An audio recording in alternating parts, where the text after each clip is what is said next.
like a fire, roaring like a lion. Ready to pay, time to slay. He's back again. Episode 268 Panchajanya అడవిలో tour guide. Veerraju తీసుకొచ్చిన information ప్రకారం మరొక శక్తి కంకణం ఉందని దేవా తెలుసుకుంటాడు. అది కూడా సంపాదిస్తే అతని శక్తులు మరింత పెరుగుతాయి అని ఆశించి ఆ అడవిలోకి వెళ్లాలని దేవా డిసైడ్ అయ్యాడు. అలాగే రాము సోములను తీసుకుని వెళ్లాడు దేవా. దేవా అలా ముందుకు వెళ్లగానే బాస్ బాస్ అని మళ్లీ పిలిచాడు రాము. ఆ మాటలకి విసుక్కుంటూ ఏంట్రా ఈసారి ఏం కనిపించింది అని దేవా చిరాగ్గా అడగడంతో అక్కడ చూడు, అక్కడ నాకు ఒక మనిషి ఆకారం కనిపిస్తుంది. అది నిజంగా మనిషేనా లేదంటే గోస్టా?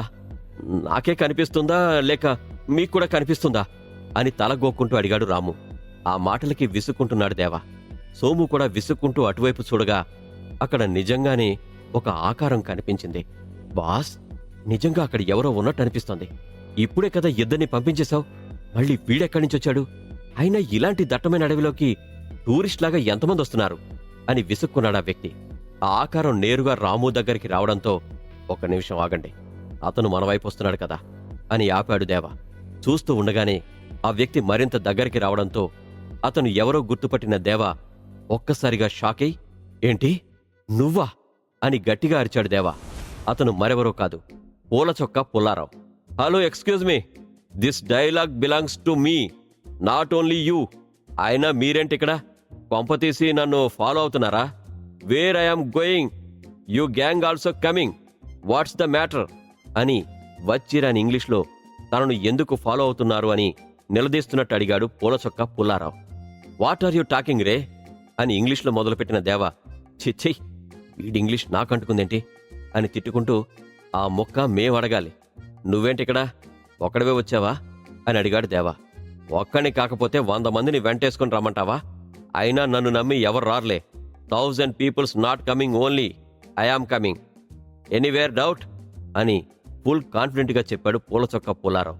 ఆ మాటలకి విసుక్కుంటూ నీ ఇంగ్లీష్ తగలయ్యా, ముందు ఈ అడవిలోకి ఎందుకొచ్చావో చెప్పు. ఇక్కడ క్రూర మృగాలుంటాయని తెలీదా? కొంపతీసి నీ చొక్కా పైన పూలు తక్కువయ్యాయని ఈ అడవిలో పూలు కోసుకొని నీ పేరు సార్థకతం చేసుకుందామని వచ్చావా ఏంటి అని వెక్కిరించాడు రాము. దానికి పూల చొక్కా పుల్లారావు ఇంగ్లీష్లో ఏదో చెప్పబోతుంటే ఆపో, నీ తొక్కలో ఇంగ్లీష్లో మూసుకొని తెలుగులో చెప్పు, అసలు ఎందుకెక్కడికొచ్చావు అని గద్దించాడు రాము. దాంతో ఫేస్ డల్గా పెట్టి నీకు తెలుసు కదా నేనొక టూరిస్ట్ గైడ్ని, సో కొత్త కొత్త ప్లేస్ల గురించి తెలుసుకోవాలంటే ముందు నేనక్కడికి వెళ్ళాలి. అందుకే ఈ సోలో ట్రావెలింగ్ ప్లాన్ చేశాను. ఇప్పుడు నేను ఇక్కడ ఒంటరిగా తిరిగి కష్టాలు పడి ఎక్కడ ప్రమాదాలున్నాయో ఎక్కడ అందమైన వ్యూ పాయింట్స్ ఉన్నాయో తెలుసుకొని నాతో పాటు వచ్చే టూరిస్టులకి చెప్తానన్నమాట అని తను అక్కడికి వచ్చిన కారణం చెప్పాడు పూల చొక్కా పుల్లారావు. అదంతా విన్న దేవా సరే అయితే నీ దారిలో నువ్వు వెళ్ళిపో, మా దారిలో మేము వెళ్ళిపోతాం, నాకు ముందే అర్జెంట్ పనుంది అని దేవా ముందుకి కదలకపోవడంతో wait bro wait, are you fasting? I'm asking no. ఈ అడవిలో క్రూర మృగాలున్నాయని నాకు చెప్పారు, మరి మీరెక్కడికి వెళ్తున్నారు అని క్యూరియస్గా అడిగాడు పుల్లారావు. ఈ అడవిలో ఏదో ఊరుందంట కదా, ఆ ఊర్లో మాకు చిన్న పనుంది, అది చూసుకోవడానికి వెళ్తున్నాను అని సోము విసుగ్గా చెప్పడంతో wow, it's night adventure, I'm also coming, please take me. No take and me అని తనని కూడా తీసుకుని వెళ్లమన్నట్టు ప్రాధేయపడ్డాడు పుల్లారావు. దాంతో ముగ్గురు తలబాదుకొని సరే రమ్మన్నట్టు ముందుకి నడిచారు. దారికి అడ్డొచ్చిన కొమ్మల్ని తీగల్ని నరుక్కుంటూ అడుగులో అడుగు వేసుకుంటూ ఆ దట్టమైన అడవిలో ప్రయాణం సాగించారు దేవావాళ్లు. అలా వాళ్లు ఇంతకు ముందు తిమ్మప్ప సిద్దప్ప వచ్చిన ప్లేస్కి రాగానే మళ్లీ ఒక ఎలుగుబంటి గాండ్రింపు వినిపించింది. బాస్ అని రాము భయంగా గొంతు విప్పడంతో నాకు వినిపించింది అని సీరియస్గా అన్నాడు దేవా. దిస్ ఈజ్ ద బ్లేడీ యానిమల్ ఎలుగుబంటి, అది మనల్నేం చేస్తుంది, పదండి ముందుకి పదండి అని చెబుతూ ముందుకి నడిచాడు పూల చొక్కా పుల్లారావు. మరోసారి ఆ ఎలుగుబంటి గాండ్రింపు దగ్గరగా వినిపించడంతో భయపడిన పుల్లారావు వెంటనే పరుగు పరుగున దేవా వెనక దాక్కున్నాడు. బిక్కుబిక్కుమంటూ తొంగి తొంగి చూస్తున్న అతన్ని చూసి ఇందాకేదో అన్నావు అన్నట్టు ముగ్గురు లుక్కులివ్వడంతో ఇబ్బందిగా నవ్వాడు. కొద్దిసేపటికి ఆ శబ్దం సద్దుమణిగింది. దాంతో దేవావాళ్లు ఇంకేం ఆలోచించకుండా వాళ్ల ప్రయాణాన్ని ముందుకు కొనసాగించారు. అలా వాళ్లు అడవి మధ్యభాగానికి చేరుకోగానే వారి దగ్గర నీళ్లు అయిపోయాయనే విషయం గుర్తొచ్చింది. దాంతో దగ్గరలో ఏమైనా నీళ్లు దొరుకుతాయేమో అని అన్వేషించడం మొదలుపెట్టారు. అలా తెలిసి తెలియకుండానే వాళ్ళు పొదలు ఎక్కువగా ఉండే అడవి ప్రాంతాన్ని చేరుకున్నారు. మరోవైపు పెద్ద చెట్టుపైన కూర్చొని గ్రామంలో జరిగే పనులని చూస్తూ ఉంది మల్లి. ఆమె పక్కనే తన పెంపుడు జంతువు భగీరా పడుకొని నిద్రపోతూ ఉంది. కానీ అది ఉన్నట్టుండి సడన్గా లేచి అడవి వైపు చూడగానే, ఏమైంది భగీరా, ఎవరైనా కొత్తవాళ్ళు అడవిలోకొచ్చారా అని మళ్ళీ అడగడంతో అవునన్నట్టు తల ఊపింది అది.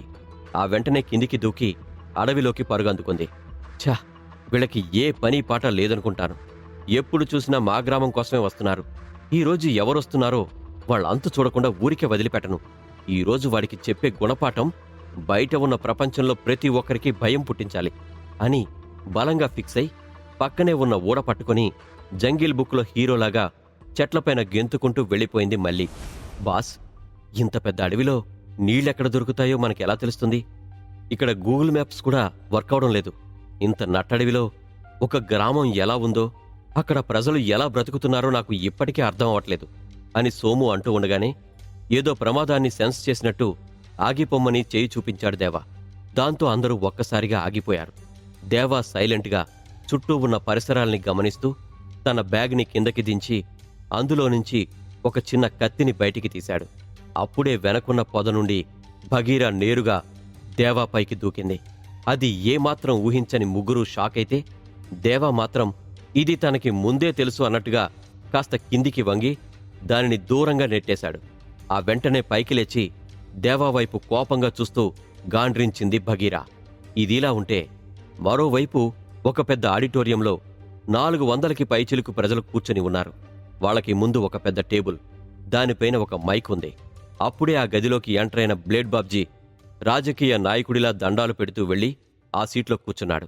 అన్నా, ఇదిగో తాగడానికి టీ, అందులో నంచుకోవడానికి బిస్కెట్లు అని అప్పుడే అక్కడికి ట్రేలో టీ పట్టుకొని వచ్చాడు భద్ర. అతను blade gang assistant. Blade Babji ముందు కూర్చున్న గుంపులో ప్రహ్లాద్ అసోసియేషన్కి సంబంధించిన వ్యక్తులు, ప్రహ్లాద్ ఇంకా రణబలికి సంబంధించిన యోధులు, నార్త్ డిస్ట్రిక్ట్లోని పవర్ఫుల్ వ్యక్తులు, ఇలా చాలామంది ఉన్నారు. వాళ్ళందర్నీ చూసి టైం వేస్ట్ చేయడం ఇష్టం లేక, మై డియర్ బ్రదర్స్, నేను డిక్టేటర్గా మారిన తర్వాత పెడుతున్న మొదటి మీటింగ్ ఇది. ఇందులో అనవసరమైన విషయాలు పక్కన పెట్టి అవసరమైన విషయాల గురించి మాట్లాడుకుందాం. మీకు దేవా అని నా ఫ్రెండ్ తెలిసే ఉంటుంది. అతను ఒక నైట్ రైడర్. అతనికి డానీతో కొన్ని గొడవలున్నాయి. ఒక ఫ్రెండ్గా అతనికి హెల్ప్ చేయడం నా కర్తవ్యం. అందుకే నేను అతనికి తోడుగా వెళ్లాలని డిసైడ్ అయ్యాను. మీ సంగతేంటి? నాతో పాటు ఎంతమంది వస్తున్నారు అని అడగడంతో అందరూ గుసగుసగా మాట్లాడుకోవడం మొదలుపెట్టారు. వాళ్ళందర్నీ సైలెంట్గా ఉండమని చెప్పి భద్ర వైపు చూసి, భద్ర, నీకీ అండమాన్ నుండి బయటికి వెళ్లాలని లేదా? ఇప్పుడు అవకాశం దొరికింది కదా, మరి బయటికి రావచ్చు కదా. చాలా రోజుల తర్వాత సముద్రం అవతల ప్రజల్ని, అక్కడ ఉండే వంటకాల్ని రుచి చూడాలని లేదా అని అడిగాడు బ్లేడ్ బాబ్జీ. ఆ మాటలకి అందరి వైపు చూసి ఇబ్బందిగా తలగోక్కుంటూ, అలాంటిది చూడాలని ఎవరికి ఉండదు బాస్, అందరికీ ఉంటుంది. కానీ రాసిపెట్టి ఉండాలి కదా. నాతో పాటు నా ఫ్యామిలీని కూడా తీసుకుని రావచ్చా అని చిన్నగా అడిగాడు భద్ర. లేదు, మనం ఏమీ పిక్నిక్కి వెళ్ళడం లేదు, వార్కి వెళుతున్నాం. కాబట్టి ఇప్పుడు ఫ్యామిలీని తీసుకుని వెళ్ళడం కుదరదు అని చెప్పాడు బ్లేడ్ బాబ్జీ. దాంతో అప్పటిదాకా వెళతాము అనుకున్న చాలామంది ఒక్కసారిగా డల్ అయిపోయారు. కొంతమందికి మొదట్నుండి వెళ్లాలని ఇంట్రెస్ట్ లేకపోవడంతో సైలెంట్ అయ్యారు. కానీ వాళ్ళకి దేవా గురించి బాగా తెలుసు. కాబట్టి అతని గురించి తెలుసుకోవాలని ఇంట్రెస్ట్ చూపిస్తూ, అవును బాస్, నేను విన్నదాని ప్రకారం డానీ కూడా ఒక నైట్ రైడర్ అంట కదా. మరి ఇద్దరు నైట్ రైడర్ల మధ్య గొడవ జరిగితే అది చాలా పెద్ద గొడవ అవుతుంది. ఇవన్నీ తెలిసి మీరు దేవాకి సహాయం చేయాలనుకుంటున్నారా అని ప్రశ్నించాడు గుంపులోని కాస్త చదువుకున్న వ్యక్తి. అతని మాటలకి చిన్నగా నవ్వుతూ అవును అన్నట్టు తలూపాడు బ్లేడ్ బాబ్జీ. ఆ గుంపులో సగం మందికి బ్లేడ్ బాబ్జీ పైన నమ్మకం ఉంది. అందుకే అతను చేసేది రైటా రాంగా అని ఆలోచించకుండా బ్లేడ్ బాబ్జీతో పాటు వెళ్లాలని డిసైడ్ అయ్యారు. దానితో పాటు రావాలని అనుకునే వాళ్ళందరి పేర్లని ఒక లిస్టు రెడీ చేసుకున్నాడు బాబ్జీ.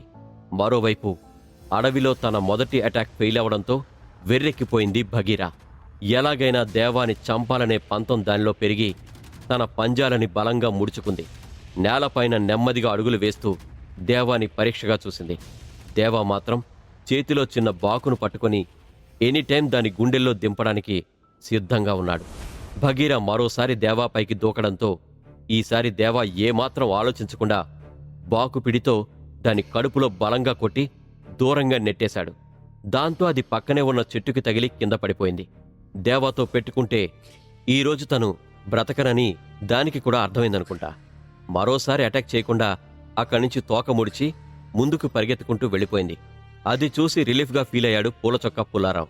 ఏ పిల్లే, నీకు ఎంత ధైర్యం ఉంటే పులిలాంటి మా బాస్తోనే పెట్టుకుంటావే? ఇప్పుడు రావే, నువ్వమేవో తేల్చుకుందాం. ఇంకోసారి ఇటువైపు కన్నెత్తి చూశావో నీ పనంతే అని భుజాలు చరుచుకుంటూ బెదిరించాడు రాము. ఇదంతా చెట్టుచాటు నుండి చూస్తూ ఉంది మళ్ళీ. కాని బయటకొచ్చే ధైర్యం చేయలేదు. దేవాకి ఆ జాగ్వార్ వెళ్ళిపోయినా ఇంకా ప్రమాదం ఉందని అనిపిస్తూ ఉండడంతో చుట్టూ చూశాడు. ఏంటి బాస్, ఇంకా ఇక్కడే ఆగిపోయారు? పదండి పోదాం. ఆ జాగ్వార్ ఇంకా లైఫ్లో మన ముందుకొచ్చే ధైర్యం చేయదు. మనం ఇచ్చిన పంచ్ అలాంటిది మరి అని గొప్పలకి పోయాడు రాము. తను అలా బ్యాగ్ తీసుకొని దేవాని ముందుకు తోస్తూ ఉంటే ఏదైతే అదైంది చూసుకుందాం అని మనసులోనే అనుకుని ముందుకి నడిచాడు దేవా. వాళ్ళక్కడి నుంచి వెళ్ళిపోవడంతో భగీరాకి ఏమైందో అని కంగారు పడిన మళ్ళీ వెంటనే అది వెళ్లిన వైపు వేగంగా పరుగు తీసింది. ఇటు దేవా వాళ్ళు అలా కాస్త ముందుకి నడవగానే wait a second guys, water sound, flowing water, look like waterfall అని కళ్ళు మూసుకొని అన్నాడు పూలచొక్క పుల్లారావు.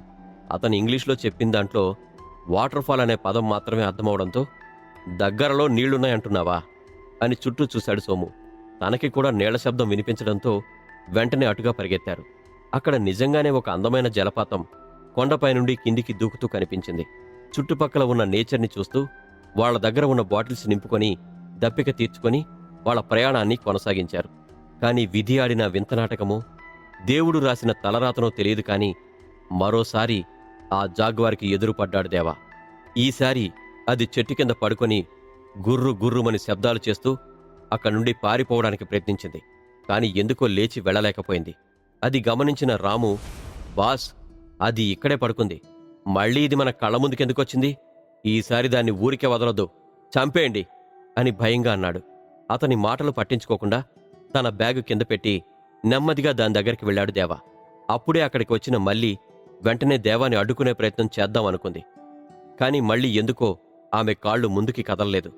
దేవా మాత్రం భయమనేది తెలీదు అన్నట్టు రెండు చేతుల్ని చాపుకొని, భయపడకు, నేను నిన్నేమి చేయను. నీ కాలికి దెబ్బ తగిలింది కదా, నువ్వు ఇలాగే ఉంటే చాలా రక్తం పోయి ఇంకా నీరసించిపోతావు. నన్ను నమ్ము, నేను నిన్ను ఏమీ చేయను అని దాంతో ప్రేమగా మాట్లాడుతూ దగ్గరికి చేరుకున్నాడు. భగీరా దేవాని దగ్గరికి రావద్దన్నట్టుగా గాండ్రిస్తూనే దగ్గరికి రానిచ్చింది. దేవా నెమ్మదిగా గాయంపైన నీళ్లు పోసి తన దగ్గర ఉన్న కర్చీఫ్తో దానికి కట్టుకట్టాడు.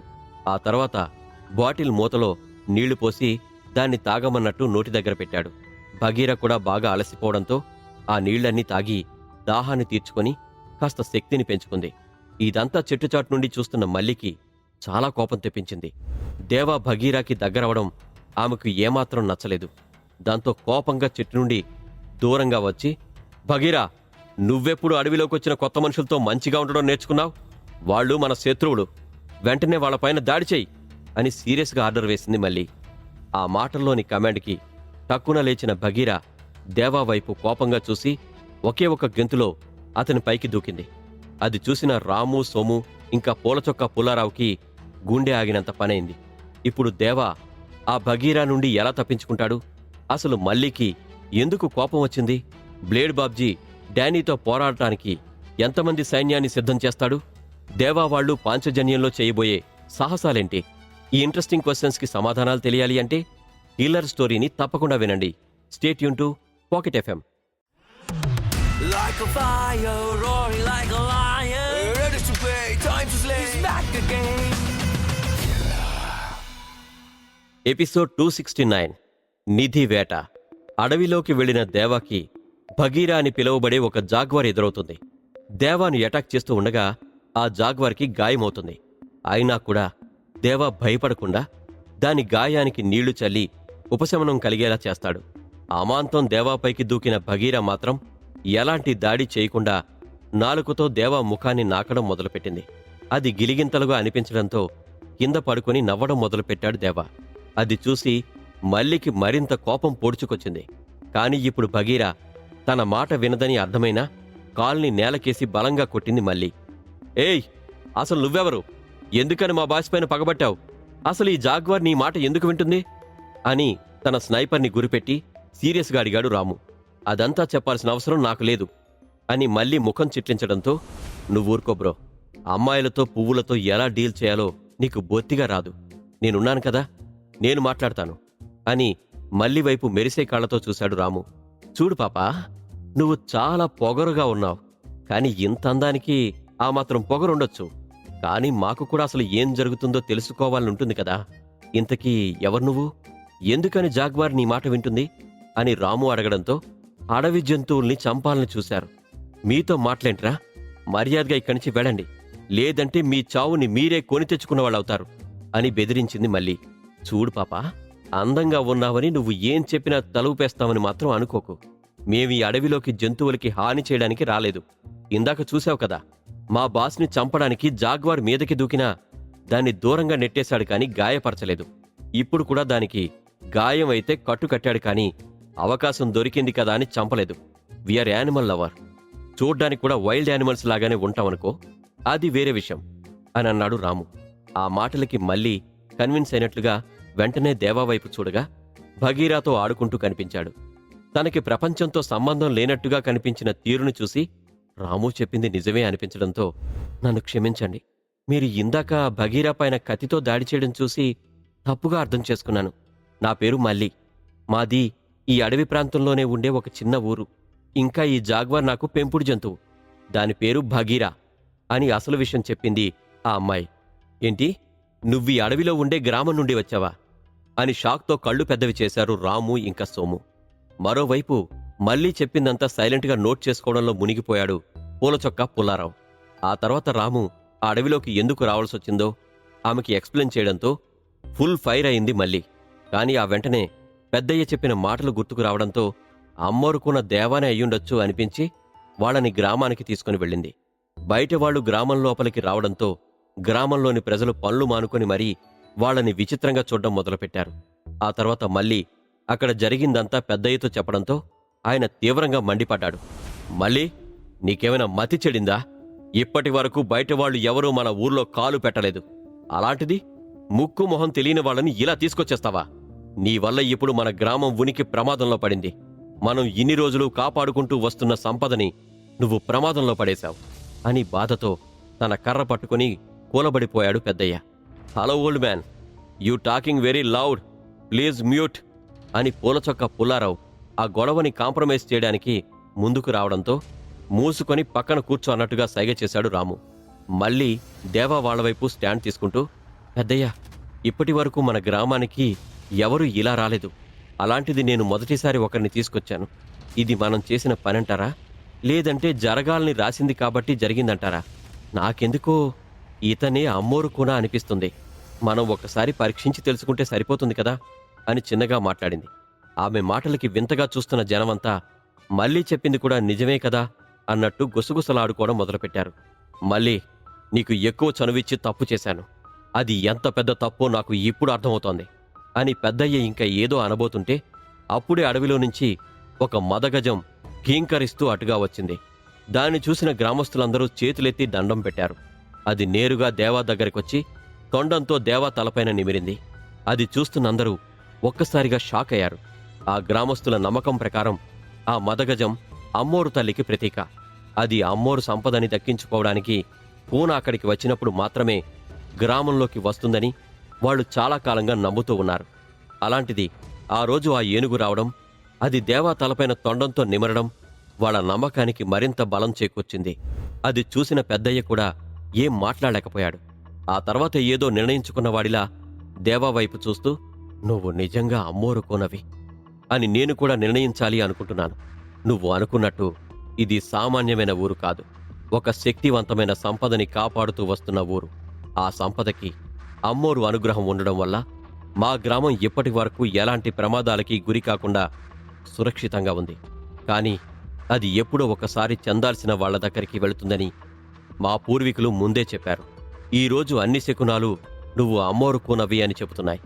అందుకే నీకు దాన్ని సంపాదించుకునే యోగ్యత ఉందో లేదో చూడాలనుకుంటున్నాను. ఇక్కడి నుండి నేరుగా కనిపిస్తున్న కొండ దగ్గర నువ్వు కోరుకునే సంపద ఉంది. కానీ దాన్ని చేరుకోవడం అంత సులువు కాదు. దారి మధ్యలో ఎన్నో ప్రమాదాలు ఎదురవుతాయి. వాటిని దాటుకొని ఆ సంపదని సాధించి మళ్లీ కొండ గుడి దగ్గరకు తీసుకొని రావాలి. ఇందులో ఎలాంటి నియమాలు లేవు అని వివరించాడు పెద్దయ్య. దానికి వాళ్ళు మాట్లాడుతుంది శక్తి కంకణం గురించి అని దేవాకి అర్థమైంది. దాంతో సరే అని తలూపి తన వాళ్లతో ఎదురుగా ఉండే కొండవైపు ప్రయాణమయ్యాడు. అది చూసి మళ్ళీ కూడా వాళ్ల వెనకే ఆ సంపదేంటో తెలుసుకోవాలన్న క్యూరియాసిటీతో ముందుకు వెళ్ళింది. అదంతా పెద్దయ్య చూస్తాడు కానీ ఆమెను అడ్డుకోలేదు. రేయ్, ఎంతసేపు చూస్తారా? తొందరగా పనులు పూర్తి చేయండి. మన లిస్టు ప్రకారం షిప్పులో రావడానికి 2000 మందికి పైగానే ఇంట్రెస్ట్ చూపిస్తున్నారు. ఇంకా 2000 మంది అండమాన్లోనే ఉండాలనుకుంటున్నారు. కాబట్టి వచ్చే వాళ్ళకి కనీస ఆహార సదుపాయాలు, ఇంకా తాగునీరు ఇలాంటివి చూడండి. అసలే సముద్రం పైన ప్రయాణం అంటే గమ్యం చేరుకోవడానికి చాలా రోజులు పడుతుంది. కాబట్టి వారికి కావలసిన అన్నీ సమకూర్చండి అని ఆర్డర్ వేశాడు బ్లేడ్ బాబ్జీ.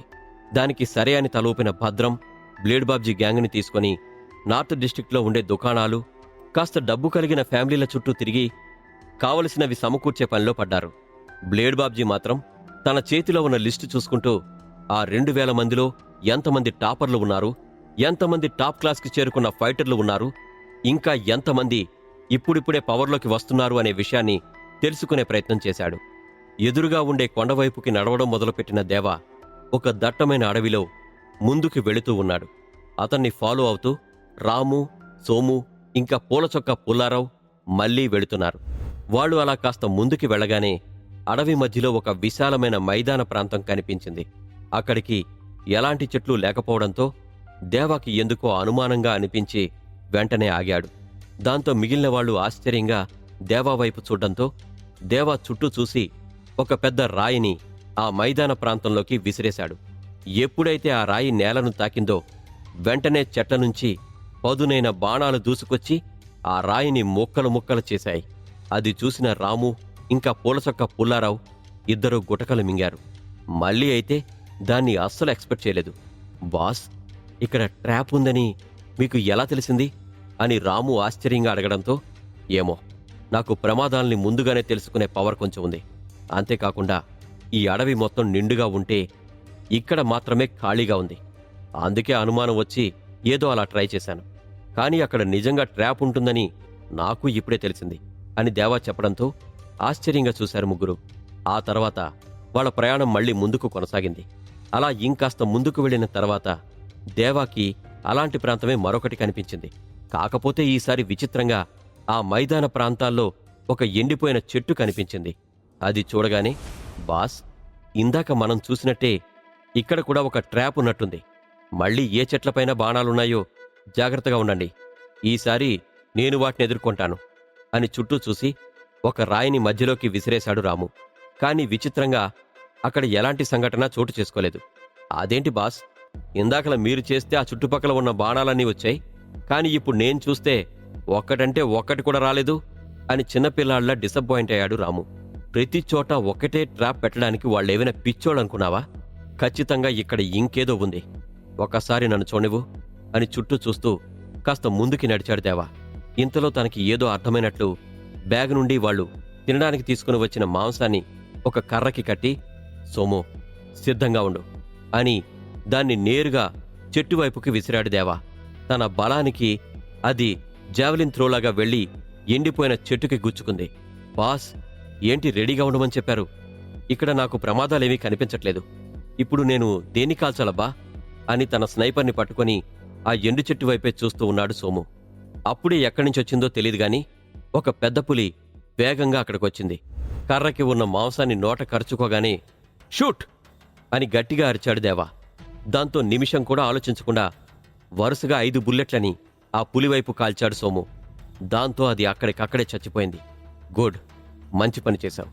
ఇప్పుడున్న ట్రాప్ మనం సక్సెస్ఫుల్గా దాటినట్టే.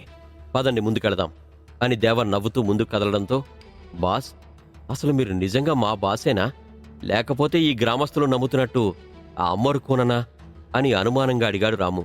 దానికి దేవా ఎలాంటి బదులు ఇవ్వకుండా ముందుకు నడుస్తూ ఉంటే, బాస్, ఒక్క నిమిషం, అసలు అక్కడ పులి ఉందని మీకెలా తెలుసు అని మళ్ళీ అడిగాడు రాము. ఏముంది, చాలా సింపుల్. అడవిలో ఏ జంతువు మూత్రమైనా కాసేపటికి గాలిలో కలిసిపోతుంది.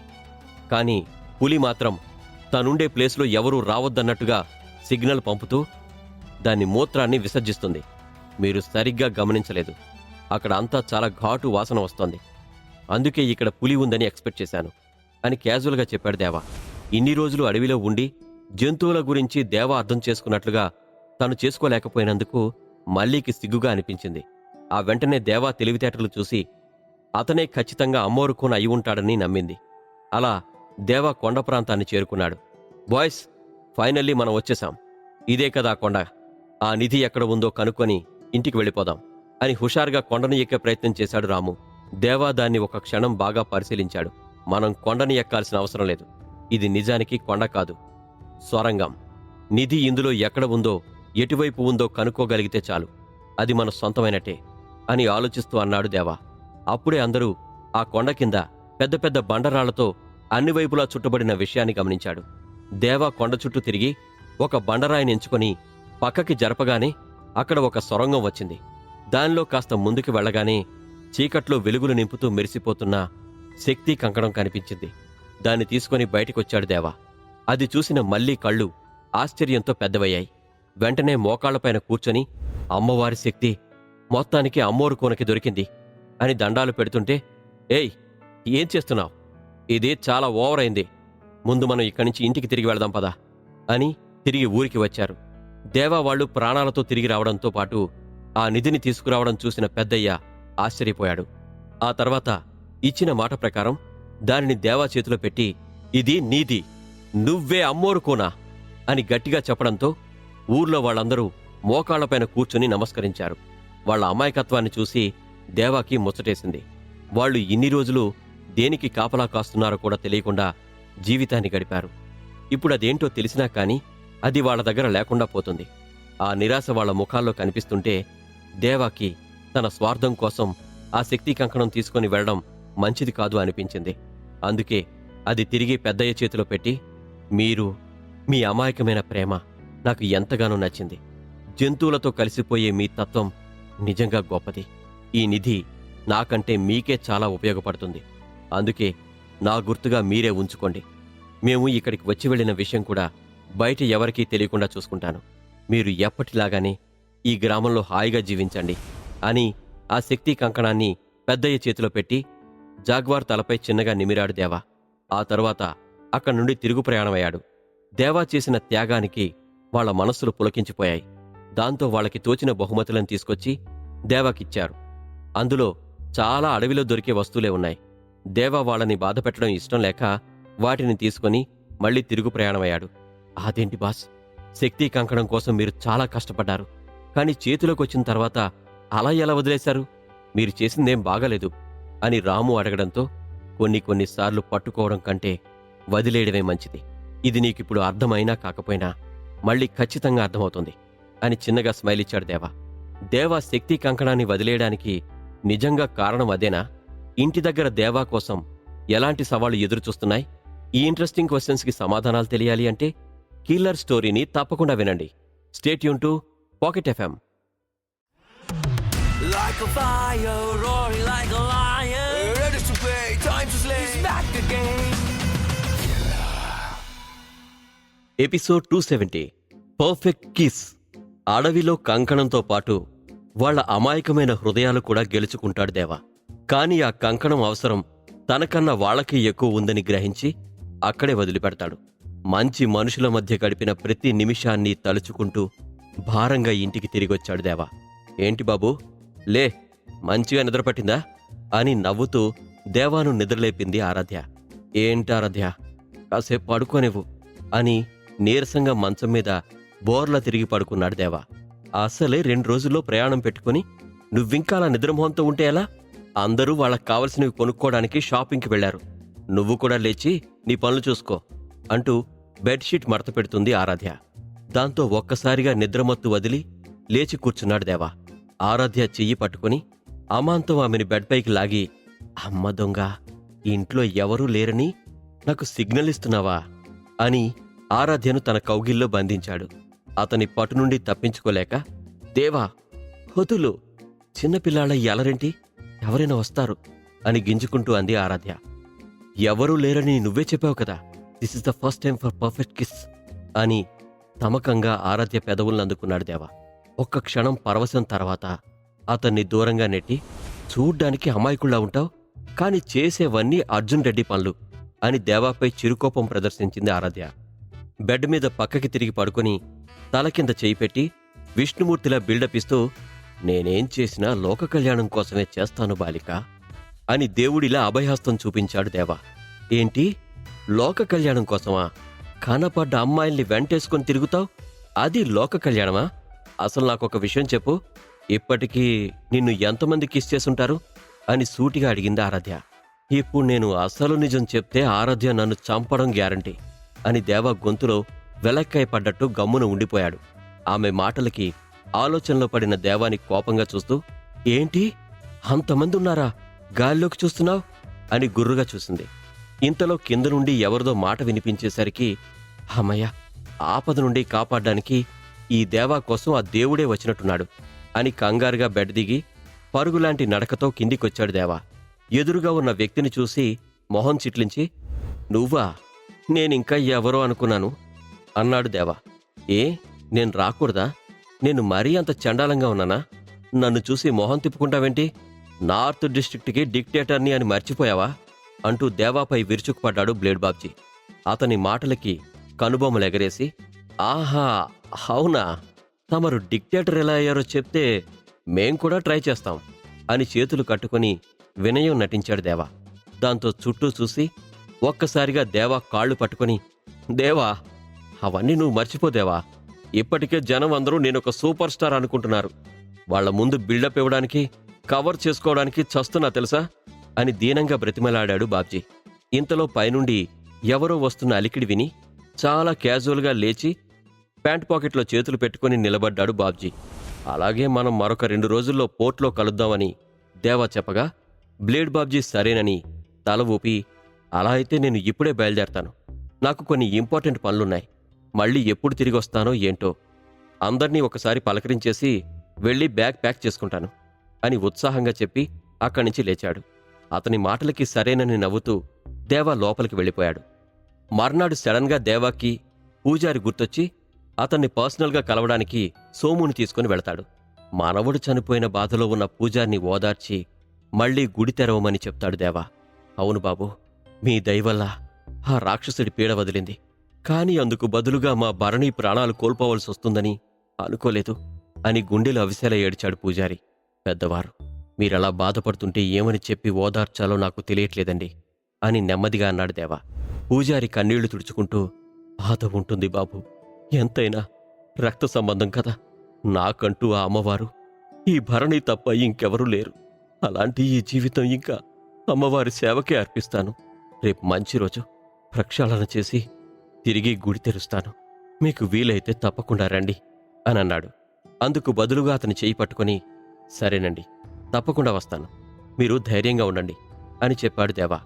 ఆ తర్వాత అక్కడి నుండి బయలుదేరి నేరుగా తన ఫ్రెండ్స్ని మీట్ అయ్యాడు. మర్నాడు ఉదయం బ్లేడ్ బాబ్జీ గ్యాంగ్కి చెప్పి క్వారీ దగ్గర ఉన్న అమ్మవారి గుడిని అందంగా డెకరేట్ చేయించాడు దేవా. అతను చెప్పిందే తడవుగా వానర సైన్యం అంతా దగ్గరుండి అమ్మవారి గుడికి పూర్వ వైభవం వచ్చేలా చేశారు. దేవా పొద్దున్నే వెళ్ళి అమ్మవారి దర్శనం చేసుకున్నాడు. మీరు అనుకున్న పనులన్నీ సవ్యంగా జరుగుతాయి బాబు, క్షేమంగా వెళ్ళిరండి అని దేవాని అతని ఫ్రెండ్స్ని దీవించి పంపాడు పూజారి. ఆ తర్వాత రోజు కూడా దేవా లైఫ్ చాలా సింపుల్గా గడిచిపోయింది. ఎక్కువగా తన ఫ్రెండ్స్ దగ్గరకు వెళ్ళి వాళ్ళని కలిసి అక్కడే కాసేపు గడిపి వచ్చాడు. మళ్ళీ అతను ఐలాండ్కి ఎప్పుడు వస్తాడో తెలియదు. అందుకే వీలైనంత ఎక్కువ టైం వాళ్లతోనే గడపాలని ప్లాన్ చేసుకున్నాడు. రాము మాత్రం ఎట్టకేలకు తన పులిహోర మిక్సింగ్ పనిని తిరిగి స్టార్ట్ చేశాడు. మనం చూసిన అమ్మాయి మనల్ని కాదనకుండా ఉంటుందా అన్న కాన్ఫిడెన్స్తో రాము కొన్ని రోజుల ముందు నుండి ఊర్లో ఉన్న అమ్మాయిలందర్నీ చూసి ఎంజాయ్ చేసే పనిలో పడ్డాడు. రాము నేరుగా మన్మితా మ్యాన్షన్కి వెళ్ళి ఆమె అసిస్టెంట్ అయిన శిరీష కోసం ఎదురుచూశాడు. మొదట్లో ఆమెతో సోము గొడవ పడినప్పటికీ సునీల్ను చంపిన తర్వాత శిరీష అంటే ఇష్టం రోజురోజుకి ఎక్కువైపోయి ఆమె పైన ఉన్న ప్రేమ ఆ ద్వేషాన్నంతా కరిగించేసింది. కాని సోముని మాత్రం శిరీషకు దూరంగా ఉండమని దేవ ఇంతకు ముందే వార్నింగ్ ఇచ్చాడు. అయినా కూడా సోము అతని మాటల్ని పట్టించుకోకుండా శిరీష వెంటపడ్డం మొదలుపెట్టాడు. 2 రోజులు గడిచిపోయిన తర్వాత ఆ రోజు ఉదయం బాలాజీ ఇంటి ముందు అతను ఒక వ్యక్తితో మాట్లాడుతూ కనిపించాడు. ఆ వచ్చిన వ్యక్తి బాలాజీకి చాలా దగ్గర బంధువు. ఇప్పుడతను ఇల్లు వదిలి వెళ్లడంతో ఆ ఇల్లు ఖాళీ అయిపోతుంది. అందుకని తనకి కావలసిన వాళ్లు అందులో ఉండేలా ప్లాన్ చేస్తాడు బాలాజీ. ఎంతలో క్లాస్ ఏరియా అయినప్పటికీ ఆ ఇంట్లో ఏసీ దగ్గర్నుండి వాటర్ హీటర్, సోఫా అలాంటి ఇంట్లోకి కావలసిన అన్ని వస్తువులు ఉన్నాయి. అందులో స్టే చేయడానికి ఎవ్వరైనా కళ్ళకద్దుకుని మరీ ముందుకొస్తారు. ఇది మొత్తం బ్లేడ్ బాబ్జీ పన్ను రద్దు చేసిన మొట్టమొదటి ఏరియా కావడంతో ఆ చుట్టుపక్కల వాళ్ళందరూ బాలాజీతో పెట్టుకోవడానికి ఎవరూ సాహసించరు. పైగా కాలాదళం అంతమైంది కూడా. బాలాజీ వాకిట్లో అవడం వల్ల అందరికీ అతనంటే అభిమానం పెరిగింది. అందుకే బాలాజీ తన ఇంటిని తనకు తెలిసిన దగ్గర బంధువులకే ఇవ్వాలని డిసైడ్ చేసుకున్నాడు.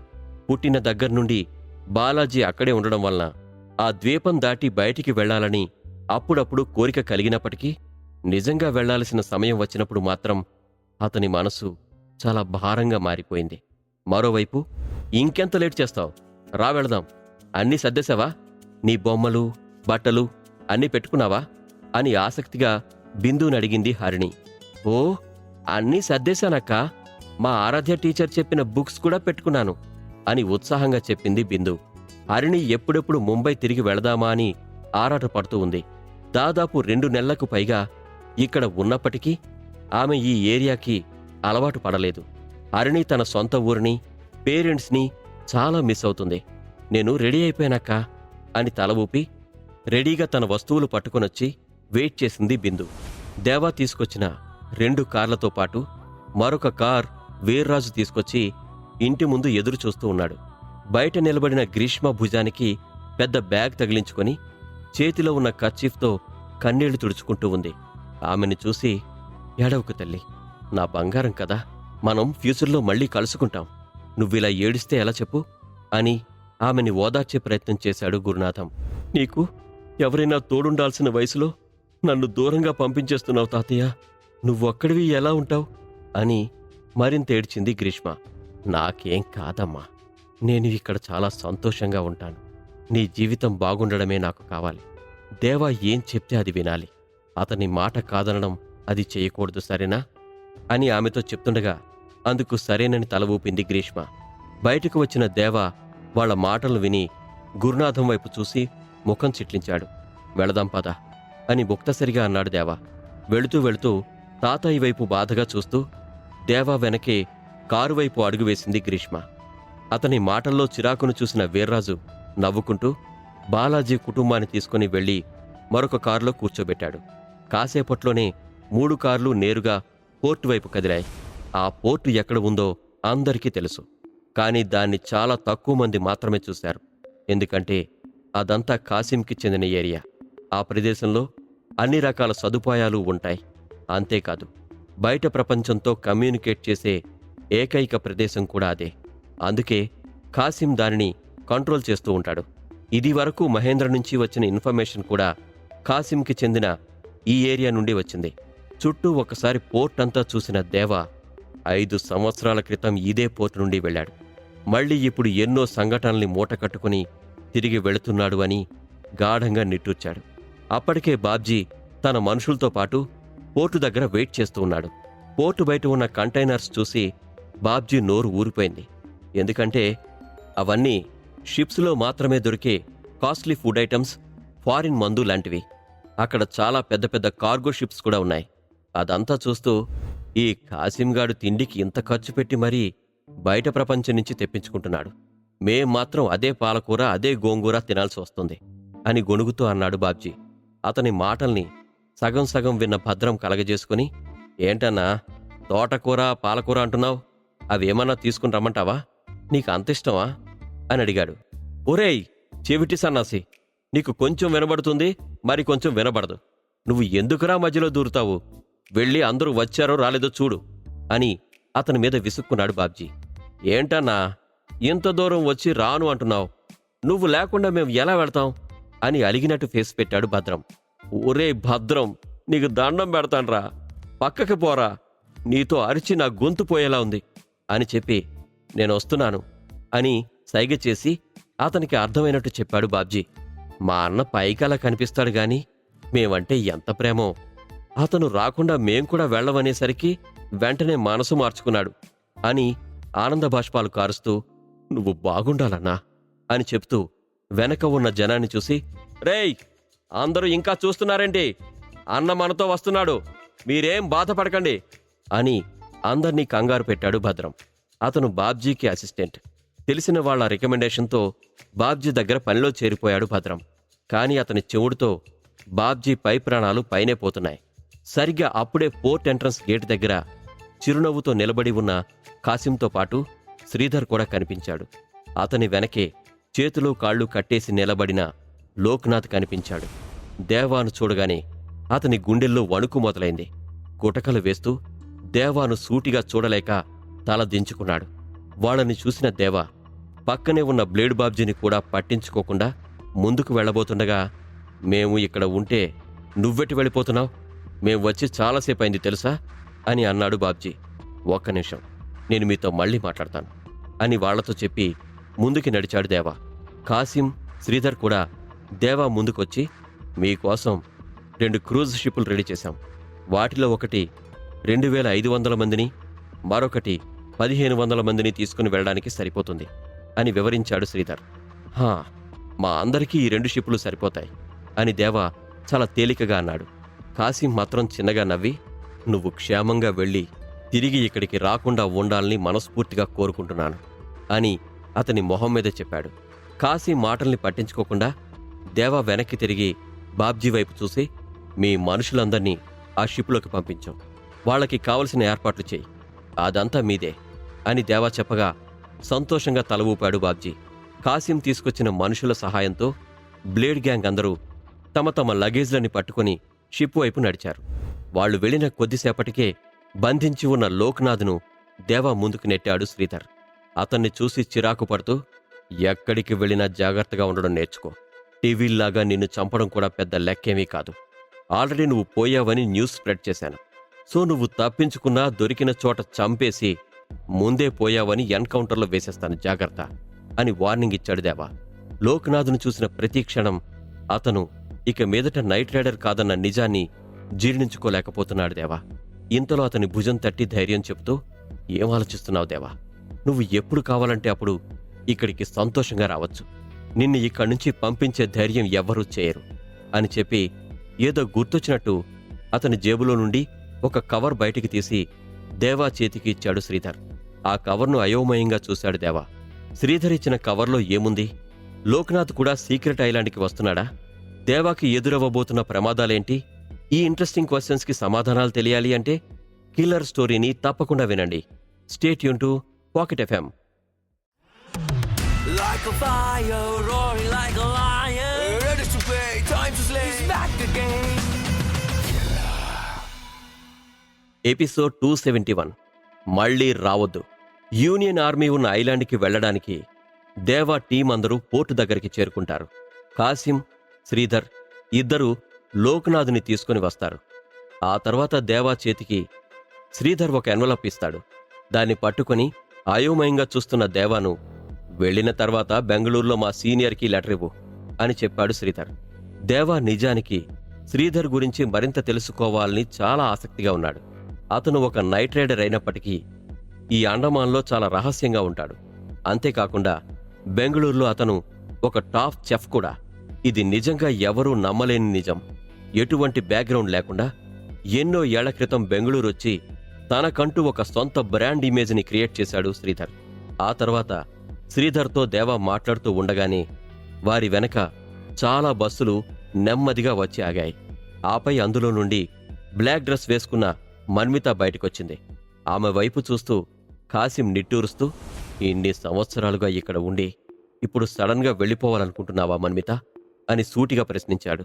అతని మాటల్ని లైట్గా తీసుకుని ఎటువంటి సమాధానం ఇవ్వకుండా దేవా దగ్గరికి వెళ్ళి, నాతో పాటు 179 మందిని ఇక్కడికి తీసుకొచ్చాను.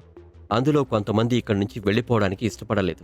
అందుకే రానన్న వాళ్ళని ఇక్కడే ఉండిపోమని చెప్పాను అని తన కళ్ళకు ఉన్న గ్లాసెస్ తీస్తూ చెప్పింది మన్మిత. సీరియస్గా తను వచ్చిన పని చూసుకుంటున్న మన్మిత ఆమె పక్కనే ఉన్న కాసింతో మాట్లాడే ఉద్దేశం లేనట్లు ప్రవర్తించింది. ఆమె బిహేవియర్ చూసి కాసిం కొంచెం ఇబ్బంది పడ్డాడు. కానీ అందుకు బదులుగా నవ్వడం తప్ప ఇంకేమీ చేయలేకపోయాడు. అదంతా గమనిస్తున్న దేవ మన్మితను చూసి, నువ్వు పైకి వెళ్ళు అని ఆమెతో చెప్పి, ఖాసిం ఆమెని మరొక క్రూజ్ షిప్లో వెళ్ళడానికి ఏర్పాట్లు చేయి అని ఆర్డర్ వేసినట్టు చెప్పాడు. మరోవైపు బ్లేడ్ బాబ్జీ చాలా మందిని తీసుకునొచ్చాడు. వాళ్ళందరూ మొదటి షిప్లో నిండిపోయారు. ఆ తర్వాత దేవ మిగిలిన అందరూ కలిసి రెండో షిప్లో వెళ్ళడానికి ప్లాన్ చేసుకున్నారు. ఎంతైనా రెండూ ఒకేసారి బయలుదేరి ఒకే డెస్టినేషన్కి చేరుకుంటాయి. ఎవరు ఏ షిప్లో వెళ్ళినా పర్వాలేదు అని అనుకున్నాడు దేవ. అతని మాటలకి సరేనని తల ఊపుతూ ఎదురుగా ఉన్న శ్రీధర్ని చూసి, good bye mister Sridhar, luck బావుంటే మళ్లీ కలుద్దాం అని నమస్కారం చేస్తూ చెప్పింది మన్మిత. అయినా కూడా శ్రీధర్ చాలా ప్రశాంతంగా, అతని మొహంలో ఎలాంటి ఎక్స్ప్రెషన్ లేకుండా చిరునవ్వుతో ఉండడానికి ప్రయత్నించాడు. ఆ తర్వాత, ఎవరికీ ఎలాంటి ప్రాబ్లమ్స్ క్రియేట్ చేయొద్దు. నీ గురించి ఏదైనా కంప్లైంట్ వచ్చిందంటే నేను డైరెక్ట్గా నీ దగ్గరికి వస్తాను, గుర్తుపెట్టుకో అని మన్మితకు వార్నింగ్ ఇస్తున్నట్టుగా అన్నాడు. అతని మాటలకి మన్మిత నవ్వుతూ, కంగారు పడకండి, ఎంతసేపు మీ మొహాలేం చూస్తానులే అని బయట ప్రపంచానికి వెళదాం అనుకున్నాను. అయినా నేను పుట్టిన దగ్గర నుంచి ఇక్కడే ఉండిపోయాను కదా, నాకు కూడా బయట ప్రపంచం ఎలా ఉంటుందో, మనిషి అనేవాళ్లు ఇంకెలా ఉంటారో చూడాలని కోరికగా ఉంది అని సరదాగా చెప్పింది. దాంతో శ్రీధర్ కూడా చిన్నగా నవ్వేశాడు. కాసిం నాయకత్వంలో మన్మిత తాను తీసుకొచ్చిన 100 మందికి పైగా మనుషుల్ని మరొక క్రూజ్ షిప్ వైపు నడిపించింది. వాళ్లు వెళ్లిన తర్వాత శ్రీధర్ వైపు చూస్తూ, నేను వెళ్లిన తర్వాత నా ఫ్రెండ్స్ అందర్నీ మీకే అప్పగిస్తున్నాను. ఇకపైన వాళ్ల బాధ్యతలన్నీ మీరే చూసుకోవాలి. ముఖ్యంగా విశాల్, పాపం అతను ఇంకా మీ ట్రైనింగ్కి అలవాటు పడలేదు అని రిక్వెస్టింగ్గా చెప్పాడు దేవా. అందుకు బదులుగా సరేనని తల ఊపి, నో ప్రాబ్లం, ఇక్కడ విషయాలన్నీ నేను చూసుకుంటాను, నువ్వు వెళ్ళిన పని ముగించుకో అని నవ్వుతూ చెప్పాడు శ్రీధర్. ఇంతలో దేవా ఏదో గుర్తొచ్చినట్టు, ఓ అన్నట్టు, కాసిం, నేను నిన్ను మరొక ముఖ్యమైన విషయం అడగాలనుకుంటున్నాను. లాస్ట్ టైం నా ఫ్రెండ్స్ వచ్చినప్పుడు వాళ్లతో పాటు మురళీధర్ కొడుకులైన వంశీ, శశీలను కూడా పంపించాను. కానీ వాళ్ళు నాకు ఇప్పటికీ వచ్చిన దగ్గర్నుంచి కనిపించలేదు అని ఆశ్చర్యంగా అడిగాడు దేవా. అతని మాటలకి కాసిం తల విదిలించి, నీకు కావాల్సింది నీ ఫ్రెండ్స్ అయిన విశాల్ ఇంకా మిగిలిన 2 అమ్మాయిల గురించి అయితే చెప్తాను. అయినా ఆ 2 లుచ్చానా కొడుకులని తెలిసిన తర్వాత కూడా వాళ్ళని ఇంతకాలం కూర్చోబెట్టి మేపుతాను అనుకుంటున్నావా ఏంటి? వాళ్ళని అప్పుడే బయటికి పంపించేశాను. వాళ్ళు ఎటుపోయారో, అసలు ఉన్నారో లేరో కూడా నాకు తెలీదు. వాళ్ల గురించి నేనింక మళ్లీ ఆలోచించలేదు అని సింపుల్గా సమాధానం చెప్పాడు. అదంతా విన్న తర్వాత కూడా దేవా పెద్దగా పట్టించుకోలేదు. ప్రజ్వలను కిడ్నాప్ చేసినందుకు పనిష్మెంట్గా ఆ రోజు శశిధర్, వంశీలని అండమాన్ పంపించేశాడు. వాళ్ళకి అంతకంటే పెద్ద శిక్ష వేయాల్సిన అవసరం లేదు. మళ్లీ కాసింని చూసి, ఇంకొక విషయం అని దేవా ఏదో చెప్తుండగానే అతని మాటలకి అడ్డుపడి, నువ్వు ఏదైనా చెప్పాలని అనుకుంటే తొందరగా చెప్పి బయలుదేరు, నీకోసం ఈ షిప్లని వెయిట్ చేయించలేను అని కటువుగా అన్నాడు కాసిం. అతని మాటలకి చిరాకు పడుతున్న దేవా నెమ్మదిగా ఊపిరి తీసుకొని ఎర్రబడిన కళ్ళతో కాసిం వైపు చూస్తూ, నాకు ఇంతకుముందు ఒక టీమ్మేట్ ఉండేవాడు, నైట్ రైడర్ నెంబర్ 69. ఇక్కడికి 1 సంవత్సరం క్రితం వచ్చాడు. నాకు తెలిసి అతను అందరికంటే టాప్ పొజిషన్లో ఉండాలి. కానీ ఇక్కడికి వచ్చిన తర్వాత అతను కూడా మాయమైపోయాడు. దీని వెనకాతల కూడా నీ హస్తం ఉందా అని అనుమానంగా అడిగాడు. చూడు, ఈ అండమాన్లో ఎలాంటి వార్తలు వచ్చినా నేను వాటిని కంట్రోల్ చేయగలను. అవన్నీ నాకు సంబంధించి ఉండొచ్చు. అంతేగాని ప్రతి విషయం నాకు తెలిసే ఉంటుందని అనుకుంటే ఎలా? ఈ అండమాన్లో రోజుకి ఎంతోమంది పుడుతూ ఉంటారు, ఎంతోమంది చచ్చిపోతూ ఉంటారు. ఎవరైనా అలాగే మిస్ అయితే అందుకు కారణం నేనే అని ఊహించుకుంటావా? అయినా సంవత్సరం క్రితం జరిగిన దాని గురించి నేను ఇప్పుడు ఆలోచించలేను అని కోపంగా అన్నాడు కాసిం. అతని మాటలకి అక్కడున్న అందరూ కూడా చిరాకు పడ్డారు. ఇప్పటికే దేవా టీంలో చాలా తక్కువ మంది మిగిలి ఉన్నారు. అందుకే నెంబర్ 69 దొరికితే చాలని అతను ఆశించాడు. కాసిం మాటలకి దేవా తన మనసులోనే నిట్టూర్చాడు. లేని నవ్వును తన పెదవులపై కొని తెచ్చుకొని, ఇట్స్ ఓకే, ఏదైనా గుడ్ న్యూస్ ఉంటుందేమో, నా ఫ్రెండ్స్ లాగే నెంబర్ 69 కూడా ఎక్కడైనా ఉంటాడని అనుకున్నాను. సరేలే, ఈ లోక్నాథ్ గాడిని షిప్లోనికి పంపించు అని అన్నాడు దేవా. అందుకు సరేనని తల ఊపి తన పక్కనే ఉన్న కెప్టెన్ దగ్గరికి రమ్మని సైగ చేశాడు కాసిం.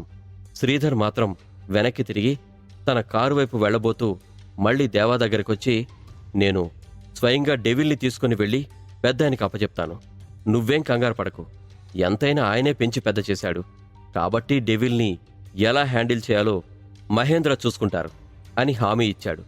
అతని మాటలకి ఎంతో ఊరట కలిగి దేవా సాటిస్ఫై అయ్యాడు. ఇంకా డాక్టర్ బ్రహ్మ గురించి అడుగుదామని పెదవి చివరి వరకు వచ్చి ఇంకేమీ మాట్లాడకుండా ఉండిపోయాడు. శ్రీధర్ వెనక ఎన్ని రహస్యాలున్నాయి, అలాంటిది డాక్టర్ బ్రహ్మ గురించి అడిగితే నిజం చెప్తాడా అని మౌనం వహించాడు దేవా. వాళ్లంతా ఒక చిన్న బ్రిడ్జి లాంటి దానిపై నడుస్తూ షిప్ వరకు చేరుకున్నారు. దానిపైన దేవా వాళ్లతో పాటు మరికొందరు నడుస్తూ ఉన్నారు. అంతా కూడా ఖాసిం దగ్గర పనిచేసే మనుషులు. అతని దగ్గర పనిచేసే మనుషులైనా కూడా కొన్ని రోజులు కండిషన్ మీద ఇక్కడికి తీసుకుని వచ్చి ఆ తర్వాత ఎన్నో బేరసారాల మధ్య అండమాన్ని విడిచి వెళ్లే అవకాశాన్ని ఇచ్చాడు ఖాసిం. ఆ తర్వాత దేవా షిప్ పైభాగానికెక్కాడు. క్రూజ్ షిప్గా పిలువబడే ఆ షిప్ మొత్తం 5 అంతస్తుల్లో ఉంది. మన్మితకు చెందిన మనుషులందరూ మొదటి 2 అంతస్తుల్లో ఉన్నారు. దేవా మిగిలిన వాళ్ళందరూ ఉండడానికి 5వ అంతస్తులో అన్ని ఏర్పాట్లు చేశారు. ఇప్పుడు లక్ష్మణ్ కూడా అఫీషియల్గా దేవా టీంలో జాయిన్ అయిపోయాడు. కానీ దేవా మాత్రం ఇక మీదట నైట్ రైడర్ కాదు. అలా పిలిచే మార్గం కూడా అతనికి కనిపించలేదు. వర్ష, లోక్నాథ్ ఇద్దరూ వచ్చి డానీకి వ్యతిరేకంగా సాక్ష్యం చెప్తే దేవా నైట్ రైడర్గా కొనసాగే అవకాశం ఉంది. దేవా తన రూంలో వస్తువులన్నీ చేర్చి తిరిగి డెక్ పైకి వెళ్ళాడు. అక్కడ ఆరాధ్య, తార, రాము, సోములు నిలబడి ఉండడం చూసి దేవా కూడా వాళ్ల దగ్గరికి వెళ్ళాడు. ఒడ్డున నిలబడి ఉన్న కాసిం అతని అసిస్టెంట్ని చూసి చేతులు ఊపుతూ బాయ్ చెప్పాడు. కాసిం అసిస్టెంట్ చాలా హుందాగా చేతులు వెనక్కి పెట్టి నిలుచున్నాడు. ఇదంతా గమనిస్తున్న సోము, వాడేదో ఓనర్లాగా ఆ బిల్డప్ ఏంటి బాసు, బాయ్ చెప్పడానికి కూడా స్టైల్ కొడుతున్నాడు అని కాసిం అసిస్టెంట్పై విరుచుకుపడ్డాడు. నెమ్మదిగా కదులుతున్న షిప్ను చూసి, ఏంటో నాకు షిప్ని చూస్తే చాలు చిన్నప్పుడు టీవీలో చూసిన టైటానిక్ సినిమానే గుర్తొస్తుంది. ఆ షిప్ తిన్నగా వెళ్ళి దేన్ని గుద్దుకోకుండా ఉంటే అదే చాలు అని రాము మనసులో కోరుకుంటూ ఉండగా, రేయ్ చేసిన ఓవరాక్షన్ చాలు, మనమేమీ ఖండాలు దాటి వెళ్ళిపోవట్లేదు, దగ్గరలో ఉన్న ద్వీపానికి వెళుతున్నాం. కాకపోతే సముద్రం మీద ప్రయాణం వల్ల చేరుకోవడానికి టైం పడుతుంది. నువ్వు కొంచెం సీరియల్ యాక్టింగ్ని తగ్గించుకుంటే బావుంటుంది అని కసురుకున్నాడు సోము. వీళ్ళు ఎక్కిన షిప్ మాత్రమే కాకుండా పక్కనున్న 2వ షిప్ కూడా జనంతో నిండిపోయింది. వారంతా కదులుతున్న షిప్ నుండి ద్వీపం వైపు చూస్తూ ఉన్నారు. కొందరు ఉత్సాహంగా అనిపిస్తే మరికొందరు టెన్షన్ పడుతూ మనసులో ఎన్నో రకాల ప్రశ్నలతో సతమతమవుతూ ఉన్నారు. అకస్మాత్తుగా ఒక పెద్ద సౌండ్ చేసుకుంటూ సైరన్ వినిపించింది.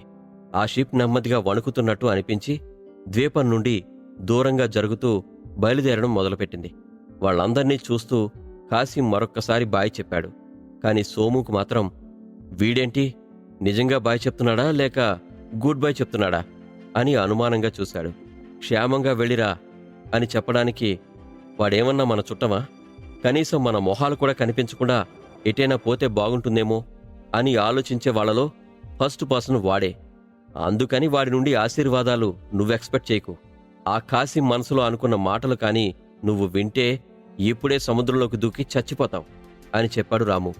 నిజానికి కాసిం కూడా భారంగా మన్మితకు బాయ్ చెప్తూ దేవా మాత్రం తిరిగి అండమాన్ రాకూడదని మనసులో కోరుకున్నాడు. 5 ఏళ్ల క్రితం వచ్చి పెద్ద విధ్వంసం సృష్టించాడు. ఇప్పుడు అంతకు 10 చేసి వెళుతున్నాడు. ఇలాంటివాడు మళ్లీ అక్కడికొస్తే ఏం జరుగుతుందో కాసిం ఊహించగలడు.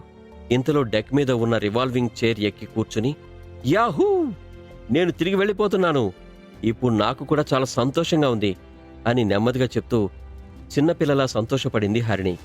ఆమె ఊహించని మలుపులెన్నో ఎదురైనా అప్పటికీ కూడా తన ధైర్యాన్ని కోల్పోకుండా తిరిగి సొంత వాళ్ళని చేరుకుంటున్నాను అని మునిగి తేలుతుంది హరిణి. ద్వీపానికి దూరం అవుతున్న షిప్లో నిలబడి ఆ ద్వీపం ఎప్పుడు చూసినా ఒక చిక్కుముడిలాగే కనిపిస్తుంది. ఇక్కడ నాకు తెలియని ఎన్నో రహస్యాలున్నాయి. ఇప్పుడు కాకపోయినా మళ్ళీ నేనిక్కడికి వస్తాను, ఖచ్చితంగా వచ్చి తీరుతాను. శ్రీధర్ గురించి, నెంబర్ 69 గురించి మరిన్ని వివరాలు తెలుసుకోవాలి అని మనసులో స్థిరంగా అనుకున్నాడు దేవా. అతన్ని చూసి దగ్గరికి వచ్చి, నీకు అర్థమయ్యేంత ఈజీ పర్సన్ని కాదు అని అతని వెనక నుండి ఒక వాయిస్ వినిపించింది. దాంతో దేవా తిరిగి చూశాడు. అక్కడ మన్మిత ఒంటికి అంటుకున్న టైట్ బట్టలతో, స్లిమ్ ఫిగర్తో, టెంప్టింగ్గా తన బాడీ మొత్తం కనిపించేలా హాట్గా ఉంది. నువ్వు ఇన్ని సంవత్సరాలుగా కాసింతో డీల్ చేస్తున్నావు కదా, ఇంకా నువ్వతన్ని అర్థం చేసుకోలేకపోయావా అని ప్రశ్నించాడు దేవా. అతని మాటలకి నవ్వుతూ, ఈ అండమాన్లో 2 రహస్య వ్యక్తులున్నారు. ఒకరు మిస్టర్ శ్రీధర్ అయితే మరొకరు కాసిం. శ్రీధర్ గురించి మనం ఎంతో కొంత తెలుసుకున్నాం. కానీ కాసిం చాలా మిస్టరీ ఉన్న వ్యక్తి. అతని లోపల ఎన్నో రహస్యాలు దాగి ఉన్నాయి. నాకు తెలిసి శ్రీధర్కి కూడా ఈ కాసిం గురించి అంతగా తెలిసి ఉండకపోవచ్చు అని క్లుప్తంగా చెప్పింది మన్మిత. ఆమె చెప్పింది విని మన్మిత వైపు ఆసక్తిగా చూస్తూ, మరి శ్రీధర్ గురించి నీకు ఏం తెలుసు అని అడిగాడు దేవా. నాకు కూడా పెద్దగా తెలీదు. నాకు తెలిసిన ఒకే ఒక విషయం, అతని ఐడెంటిటీ నైట్ రైడర్స్లోనే నెంబర్ 1 ర్యాంకర్. అఫ్కోర్స్ నీకంటే తక్కువ ర్యాంకే అనుకో అని దేవా సమాధానం కోసం అతని వైపు చూసింది మన్మిత. కానీ మొదటి నుండి దేవా అనుమానం కూడా ఒకటే, ఖచ్చితంగా ఈ శ్రీధర్ నైట్ రైడర్స్లో ఒక మిస్టీరియస్ నెంబర్ 1 అని గ్రహించాడు. ఇప్పుడు తన ఆలోచన కూడా నిజమైనందుకు ఆశ్చర్యపోయాడు. మన్మిత మాటలకి చాలులే చెప్పావు గాని ఆ శ్రీధర్ అంత పవర్ఫుల్ అనుకుంటున్నావా అని ఆమెను ప్రశ్నించాడు రాము. ఏమో, చూడగానే ఒకరి గురించి మనం ఎప్పుడూ ఒక అంచనాకి రాకూడదు. ఎవరిలో ఎంత దమ్ముందో కళ్ళారా చూసేంతవరకు తెలియదు కదా. నేనైతే ఆ శ్రీధర్ ఎప్పుడు యాక్షన్ తీసుకోవడం చూడలేదు. ఎక్కువగా అతను అండమాన్లో ఉండడు. కానీ ఒకటి మాత్రం చెప్పగలను, ఈ ద్వీపానికి కేవలం శ్రీధర్ మాత్రమే వచ్చినప్పుడు రాగలడు, వెళ్లాలనుకున్నప్పుడు తిరిగి వెళ్ళగలడు. ఇంతవరకు ఎవరూ అలా రాలేదు. అంతెందుకు, కాసింకి కూడా ఆ పవర్ లేదు అని తేల్చి చెప్పింది మన్మిత. ఆమె మాటలకి ఆరాధ్య ఆశ్చర్యపోతూ, ఏంటి, అంత పవర్ఫుల్ అయిన కాసిం కూడా ఈ ఐలాండ్ నుండి బయటకు వెళ్ళలేదా? అంత కాన్ఫిడెంట్గా ఎలా చెప్తున్నావు? ఈ అండమాన్లోనే కాసిం చాలా పవర్ఫుల్ పర్సన్ కదా అని ఆల్చిప్పల్లాంటి కళ్ళు చేసుకుని అడిగింది. నువ్వు చెప్పింది కరెక్టే ఆరాధ్య. ఈ అండమాన్లోని మోస్ట్ పవర్ఫుల్ పర్సన్ కాసిం. నేను ఇక్కడ ఎన్నో సంవత్సరాలు ఉన్నాను. కానీ కనీసం ఇక్కడున్న వాళ్ళలో కాసిం గురించి తెలిసినన్ని విషయాలు కూడా నాకు తెలీదు. చీకట్లో ఉండి చేసే పనులేవి బయటికి రావు.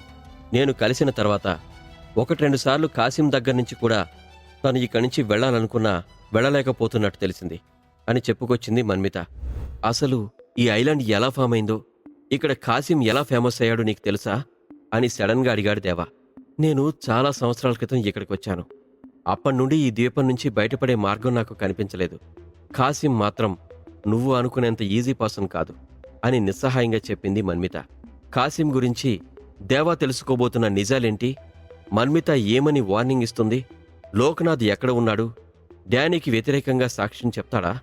ఈ ఇంట్రెస్టింగ్ క్వశ్చన్స్కి సమాధానాలు తెలియాలి అంటే కిల్లర్ స్టోరీని తప్పకుండా వినండి. Stay tune to pocket FM. Like a fire, roaring like a lion. Ready to play, time to slay. He's back again. Episode 272 purple lotus. Union army ఉన్న ఐలాండ్కి బయలుదేరిన దాదాపు 4000 మంది 2 క్రూజ్ షిప్పుల్లో ఎక్కారు. అందరికీ తగిన ఏర్పాట్లు చేసిన కాసిం శ్రీధర్లు ఒడ్డున నిలబడి ఉన్నారు.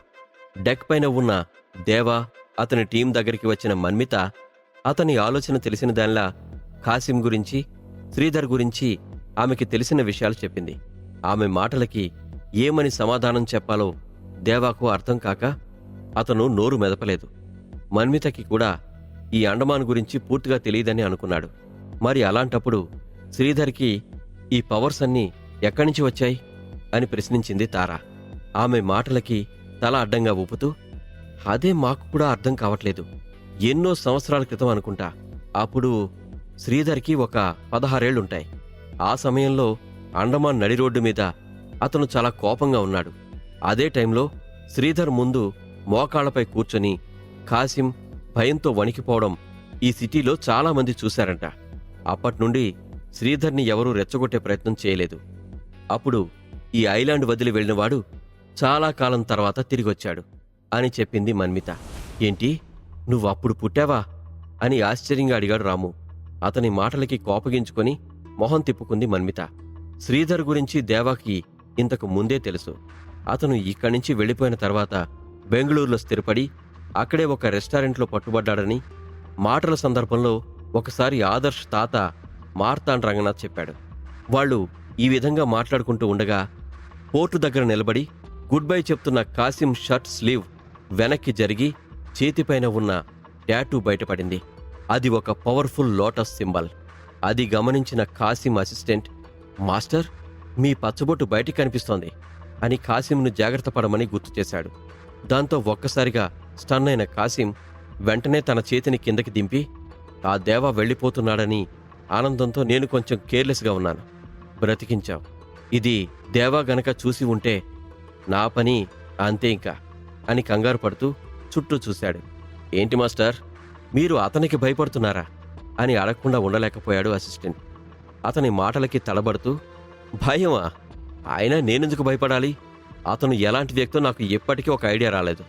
శ్రీధర్లాగా నేను కూడా దేవా గురించి ఒక క్లారిటీకి రాలేకపోతున్నాను. తొందరలోనే అతని గురించి పూర్తిగా తెలుసుకుంటాను అని నమ్మకంగా చెప్పాడు కాసిం. మరి లోక్నాథ్ సంగతేంటి అని అడిగాడు అసిస్టెంట్. వాడు ఎలా పోయినా నాకు అనవసరం. ప్రస్తుతానికి మాత్రం నేను శ్రీధర్తో ఉన్న రిలేషన్ని కాపాడుకోవాలి.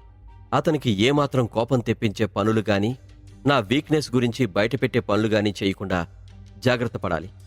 అయినా ఇన్ని సంవత్సరాల తర్వాత శ్రీధర్ మళ్ళీ ఇక్కడికి వస్తాడని నేనైతే ఊహించలేదు అని చెబుతూ, అదిగో చూడు, ముందు బయలుదేరుతున్న వాళ్ళ సంగతి పూర్తవని అని ఇంట్రెస్టింగ్గా చూసి పాత సినిమాలో విలన్లాగా భయంకరంగా నవ్వుకున్నాడు కాసిం. అతనిది అంతా నటన అని తెలుసుకున్న దేవా మాత్రం కాసిం వైపు చూడలేక తన చూపుని తిప్పుకున్నాడు. సముద్రపు గాలి వీస్తూ ఉండగా ఇంతలో అటుగా యూనిఫామ్ వేసుకున్న ఒక వ్యక్తి వచ్చాడు. అతను క్రూజ్ షిప్ స్టాఫ్ మెంబర్. డెక్పై నడుస్తూ దేవా దగ్గరికొచ్చి, సార్, ఇక్కడి నుండి ఆ సీక్రెట్ ఐలాండ్ దగ్గరికి వెళ్లాలంటే దాదాపు 10 రోజులు పడుతుంది. మనకి 7 రోజుల వరకు కావలసిన వస్తువులన్నీ అరేంజ్ చేసి పెట్టాను. ఆ తర్వాత మనం మరొక పోర్టుకి వెళ్ళి కావలసిన సప్లైస్ అన్నీ రీఫిల్ చేయించుకొని రావాలి అని వివరంగా చెప్పాడు.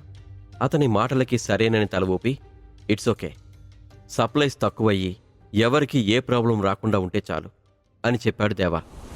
అది కాదు సార్, ఇవన్నీ మనం US$ పే చేయాల్సి ఉంటుంది. అవన్నీ పే చేయాలంటే నా దగ్గర అంత అమౌంట్ కానీ కార్డ్స్ కానీ ఏమీ లేవు అని కొంచెం ఇబ్బందిగా చూశాడు ఆ వ్యక్తి. అతని మాటలకి పక్కనే ఉన్న తార, మీరు కార్డ్ యాక్సెప్ట్ చేస్తారా అని అడగ్గా అతను అవునని బదులిచ్చాడు. అయితే ఇదిగోండి, మీరు నా కార్డు స్వైప్ చేసి బిల్ పే చేయండి అని ప్రశాంతంగా చెప్పింది తార. అయినా కూడా కార్డు తీసుకోకుండా ఈర్ష్యపడుతున్న స్టాఫ్ మెంబర్ని చూసి, ఇంకా ఏం ఆలోచిస్తున్నారు, మేం పే చేస్తాం, పర్వాలేదు అని మరొకసారి చెప్పాడు దేవా. అది కాదు సార్, మనం ఇప్పుడు సప్లైస్ తీసుకునే ప్లేస్ ఒక దేశమో ఒక నగరమో కాదు, అది మొత్తం పైరేట్స్ ఉండే ప్లేస్. అందుకే అక్కడ కాస్ట్ కూడా చాలా ఎక్కువగానే ఉంటుంది. మనం ఇప్పుడు వెళ్లే దారిలో వాళ్ళనే క్రాస్ చేసి వెళ్లాల్సి ఉంటుంది. ముఖ్యంగా మనకు కావలసిన ట్రాన్స్పోర్ట్ గూడ్స్ ఇంకా ఫుడ్ ఐటమ్స్ ఇప్పుడు సరిపోతాయి. కానీ ఈసారి చాలా ఎక్కువ ప్యాసింజర్స్ ఉండడం వల్ల వేరే ఆప్షన్ లేక అక్కడ ఆగాల్సి వస్తుంది అని తడబడ్డాడు ఆ వ్యక్తి. ఏంటి, పైరేట్సా? అంటే సముద్రపు దొంగలా అని ఆశ్చర్యంగా అడిగాడు సోము. సముద్రపు దొంగలా? ఇంట్రెస్టింగ్. ఈసారి మనం ఏ హాలీవుడ్ సినిమా చూడాల్సి వస్తుందో ఏంటో. ఇంతకు ముందు ఒకసారి ఈ పైరేట్స్ని డీల్ చేశాను. అదే పైరేట్స్తో నా మొదటి మిషన్. వాళ్ళు ఒక పెద్ద కార్గో షిప్ని హైజాక్ చేశారు. ఆ టైంలో నేను గని వెళ్ళి అక్కడ ఉన్న వాళ్ళందర్నీ కాపాడాం అని సోముకి రాముకి చెప్పాడు దేవా. ఇప్పుడు దారిలో ఈ పైరేట్స్ని డీల్ చేయడం దేవాకి ఒక విధమైన హెడేక్గా మారింది. ఇదంతా ఆలోచిస్తూ, సరే, మీరైతే మీకిచ్చిన రూట్ మ్యాప్ని ఫాలో అవ్వండి. అవసరమైతే తప్ప పైరేట్స్ ఉన్న ఏరియాని అవాయిడ్ చేయడానికి చూడండి అని సలహా ఇచ్చి, భోజనానికి తప్ప మమ్మల్ని డిస్టర్బ్ చేయొద్దు ప్లీజ్ అని మర్యాదపూర్వకంగా చెప్పాడు దేవా. సార్, డైనింగ్ 3rd ఫ్లోర్లో ఉంది. అక్కడ చెఫ్స్ కూడా చాలా బాగా కుక్ చేస్తారు. మీకు ఎప్పుడు కావాలంటే అప్పుడు 24 అవర్స్ రెస్టారెంట్ ఓపెన్లోనే ఉంటుంది. మీరు ఏ టైంలోనైనా వెళ్ళి భోజనం చేసి రావచ్చు అని చెప్పాడు స్టాఫ్ మెంబర్. సరే అంటూ దేవా తల ఊపి, మాకు ఒక చిన్న హెల్ప్ చేస్తావా? 3rd ఫ్లోర్కి వెళ్ళి మాకు కొంచెం ఫుడ్ ప్రిపేర్ చేయమని చెప్పి ఇక్కడికి పంపిస్తారా అని వినయంగా అడిగాడు దేవా. దాంతో ఆ వ్యక్తి సరేనని చెప్పి అక్కడి నుంచి బయలుదేరాడు. అతను వెళ్ళిన తర్వాత, బాసు, పైరేట్స్ అంటున్నారు, పర్వాలేదంటారా? మనం వాళ్లతో డీల్ చేయగలమా? వాళ్ళు అసలే డబ్బుల కోసం ఏమైనా చేయడానికి వెనుకాడరని విన్నాను అని భయపడుతూ అన్నాడు సోము. అతని తల మీద ఒక్కటిచ్చి, రేయ్ సోము, నువ్వు ఇంగ్లీష్ సినిమాలు మరీ ఎక్కువగా చూస్తావా? నువ్వు నీ వెధవనుమానాలు పక్కన పెట్టు అని విసుక్కున్నాడు. ఇంగ్లీష్ సినిమాలంటే ఆ సినిమాలు చూసేవాణ్ణి, అది కూడా ఎప్పుడోలే. నైట్ రైడర్స్కి వచ్చాక మనం సినిమాలు చూపించడమే గాని సినిమాలు చూసేంత ఖాళీ లేదు. కాకపోతే ఎక్కువగా వీళ్ల గురించి ఈ పైరేట్స్ సినిమాలో విన్నాను, అందుకే అడిగా అని చెప్పాడు సోము. ఏం పర్వాలేదులే సోము, నేనిక్కడున్నాను కదా అంతా నేను చూసుకుంటాను. పైగా ప్రతి మిషన్ని మనం ఒక ఎక్స్పెరిమెంట్లా తీసుకోవాలి అని అన్నాడు దేవా. అలా పక్కకి చూడగా చాలామంది డెక్ పైన నిలబడి చుట్టూ ఉన్న సీనరీని ఎంజాయ్ చేస్తూ ఉన్నారు. ముఖ్యంగా హరిణి చాలా ఎక్సైటింగ్గా కనిపించింది. ఇన్ని రోజులుగా ఆమె ముఖంలో చిన్న చిరునవ్వు కూడా చూడలేకపోయారు. కానీ మొత్తానికి నెలన్నర తర్వాత తిరిగి ముంబై వెళుతున్నందుకు హరిణి చాలా సంతోషంగా కనిపించింది. సిగ్నల్స్ అందగానే ముందు హరిణి చేత ఇంటికి ఫోన్ చేయించాలి. పరిమళ అత్త చాలా కంగారు పడుతూ ఉంటుంది. ఎలాంటి న్యూస్ లేకుండా దాదాపు 1.5 మంత్ గడిచిపోయింది అని మనసులో అనుకున్నాడు దేవా. ఇంతలోనే స్టెప్స్ మీద అలికిడై అటువైపు చూశారు. ఒక వెయిటర్ షాంపెయిన్ బాటిల్తో పాటు ఒక ట్రేలో ఫుడ్ పెట్టుకొని దేవా వాళ్లు కూర్చున్న టేబుల్ మీద పెట్టి వెళ్ళిపోయాడు. అది చూసిన తార అనుమానంగా, ఆరాధ్య, ఇది తాగొచ్చా? నాకెందుకో ఇందులో ఏమైనా పాయిజన్ లాంటిదేదైనా కలిపారేమో అని డౌట్గా ఉంది. ఎంతైనా వీళ్ళందరూ ఆ కాసిం మనుషులే, ఎవ్వరినీ నమ్మలేదు అని తన మనసులోని మాటని బయటపెట్టింది. ఆమె మాటలకి నవ్వుతూ ప్లేట్లో ఉన్న ఫుడ్ ఇంకా బాటిల్ని టేస్ట్ చేసి అదేమీ పాయిజన్ కాదు అని కన్ఫర్మ్ చేసింది ఆరాధ్య. పర్వాలేదు, మీకు కావలసినంత తాగొచ్చు, తినొచ్చు. మనం ఈరోజు ఇక్కడి నుంచి బయలుదేరబోతున్నందుకు సెలబ్రేట్ చేసుకుందాం అని నవ్వుతూ చెప్పింది ఆరాధ్య. రాము ఎనర్జెటిక్గా ముందుకొచ్చి బాటిల్ని ఓపెన్ చేయగానే నురగ విరజిమ్ముతూ అందరి మీద పడింది. అందరూ ఒక్కొక్క గ్లాసులో షాంపెయిన్ వేసుకొని కబుర్లు చెప్తూ చుట్టూ చూస్తుండగానే అండమాన్ కూడా చిన్న ఐలాండ్గా మారిపోయింది. అదంతా చూస్తూ, ఏంటో ఈ సిటీ నాకు చాలా బాగా నచ్చేసింది. అందమైన అమ్మాయిలు, అద్భుతమైన లొకేషన్లు, పైగా ఎవరూ మన ఇంట్లో వాళ్ళలా నెగిటివ్గా రియాక్ట్ అవ్వరు. అందరూ చాలా ఫ్రీగా ఉంటారు. కాకపోతే నా బ్యాడ్ లక్ ఏంటంటే ఇక్కడ నేను లాస్ట్ 3 days మాత్రమే ఎంజాయ్ చేశాను. నాకది సరిపోదు. మరికొన్ని రోజులు ఉంటే బాగుంటుందని అనిపించింది అని బాధగా అన్నాడు రాము. అతని మాటలకి కోపడుతూ ఒక తన్ను తన్నింది మౌనిక. నీకు అంత బాధగా ఉంటే వెళ్ళరా, ఇప్పుడే పడేస్తాను. ఈదుకుంటూ తిరిగి అండమాన్ వెళ్ళు. నీకు కావలసిన అమ్మాయిలందరూ నీకోసం లైన్ కట్టి ఎదురు చూస్తూ ఉంటారు.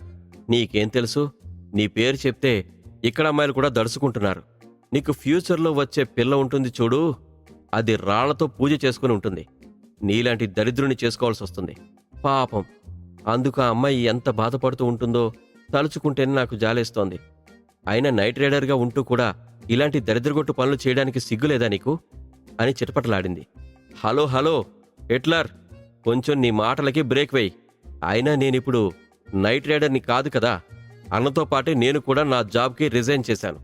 సో నాకు నచ్చినట్టు తిరగొచ్చు అని ధీమాగా అన్నాడు రాము. ఈ వేషాలకేం తక్కువ లేదు. బాస్ పేరు చెప్పుకొని బాగానే ఎంజాయ్ చేస్తున్నావు. ఒళ్ళు కంట్రోల్లో ఉంచుకో. ఎక్కడన్నా మా పరువు తీసే పనులు చేశావంటే ముందు వెనక ఆలోచించను. రాయి కట్టి సముద్రంలోకి పడేస్తాను, జాగ్రత్త అని గట్టిగా వార్నింగ్ ఇచ్చింది మౌనిక.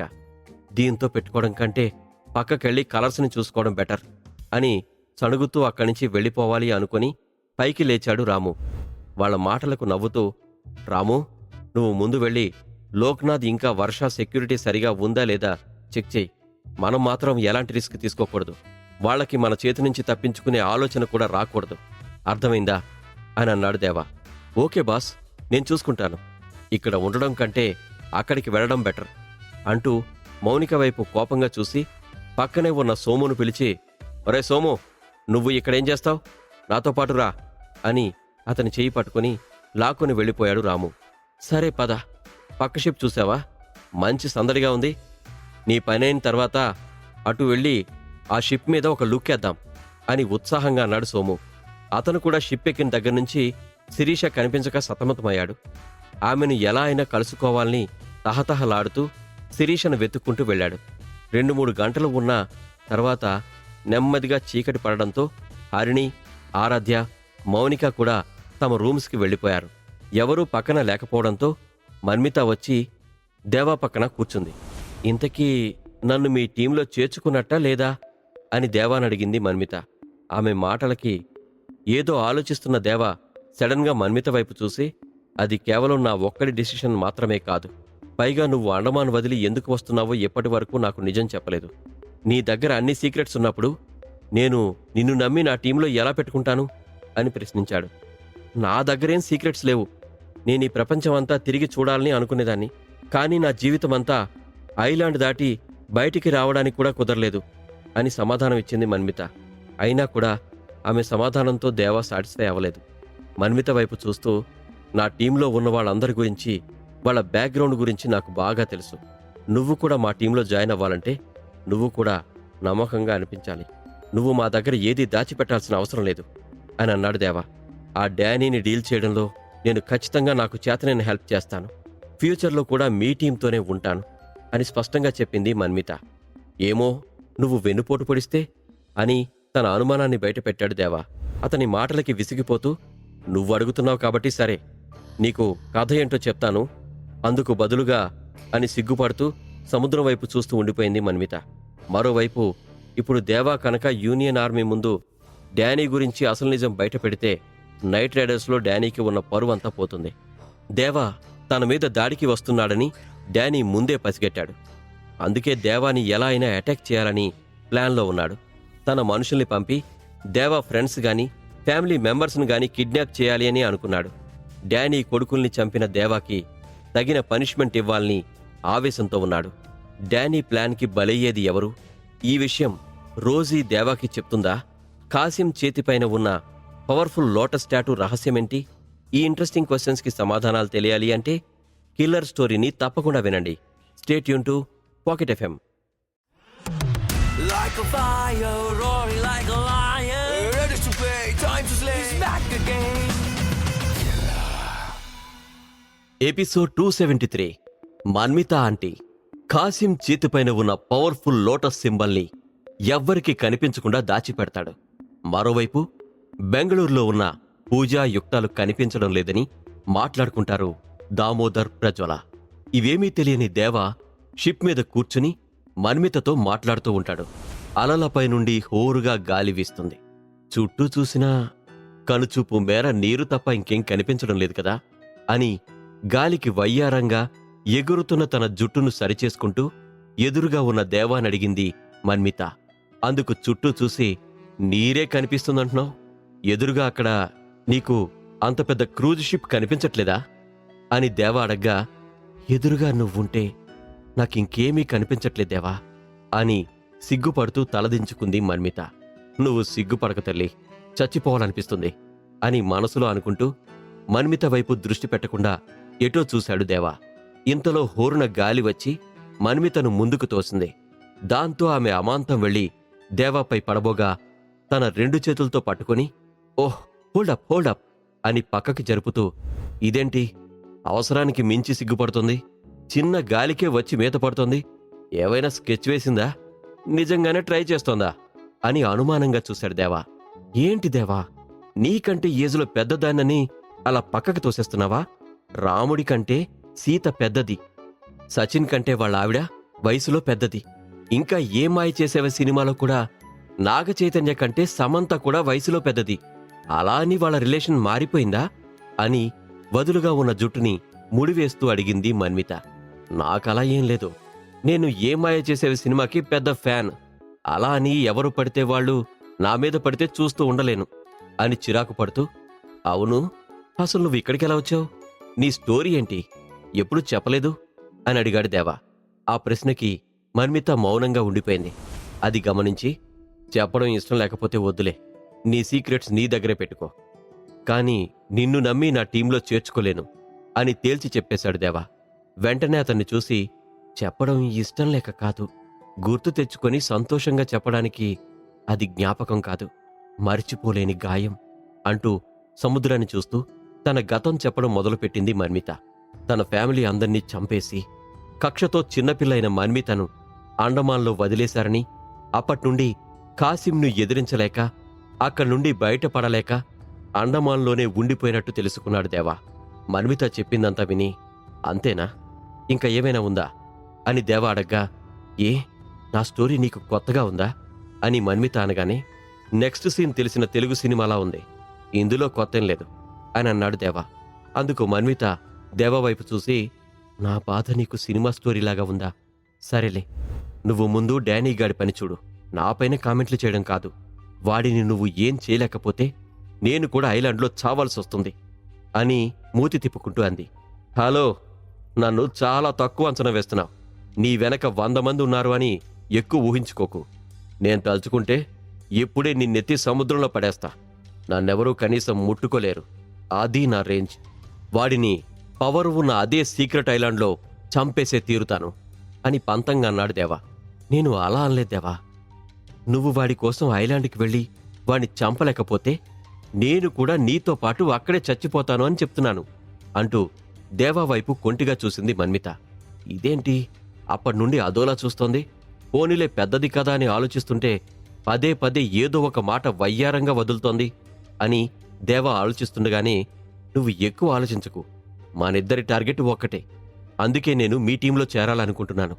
మీతో నేను సెట్ అవుతానో లేదో నాకు తెలీదు, కానీ నేను కూడా నీతో కలిసి ఈ పోరాటంలో రాముడికి ఉడతలా నాకు కుదిరిన సహాయం చెయ్యాలి అనుకుంటున్నాను. మిగిలింది నీ ఇష్టం అని చెప్పింది మన్మిత. ఈ అమ్మాయికి ఫైటింగ్ స్కిల్స్ ఉన్నాయి. ఇంకొంచెం ప్రాక్టీస్ చేస్తే సూపర్ లెవెల్ ఫైటర్ అవుతుంది. ఇలాంటి వాళ్ళు టీంలో ఉంటే మంచిదే అని ఆలోచించుకొని, నువ్వు నిజంగానే ఈ మాట అంటున్నావా రాధిక అని అడిగాడు దేవా. రాధిక ఏంటి, నా పేరు మన్మిత అని కూడా గుర్తులేదా అని ఆమె అనగానే, ఏమో, నాకు అమ్మాయిలు ఎప్పుడు హెల్ప్ చేస్తా అని చెప్పినా వాళ్ళని రాధిక అనే పిలుస్తా. మా టీంలో ఉండడం అంటే అంత ఈజీ కాదు. అందరికీ ఒకరిపైన ఒకరికి నమ్మకం ఉండాలి అని చెప్పాడు దేవా. ఆమె మరింత సిగ్గుపడ్డం చూసి, అదిగో వచ్చిందయ్యా రాధిక, ఇప్పుడు సిగ్గుపడతారు, నమ్మి ఎవడైనా వస్తే నేల నాకించేస్తారు.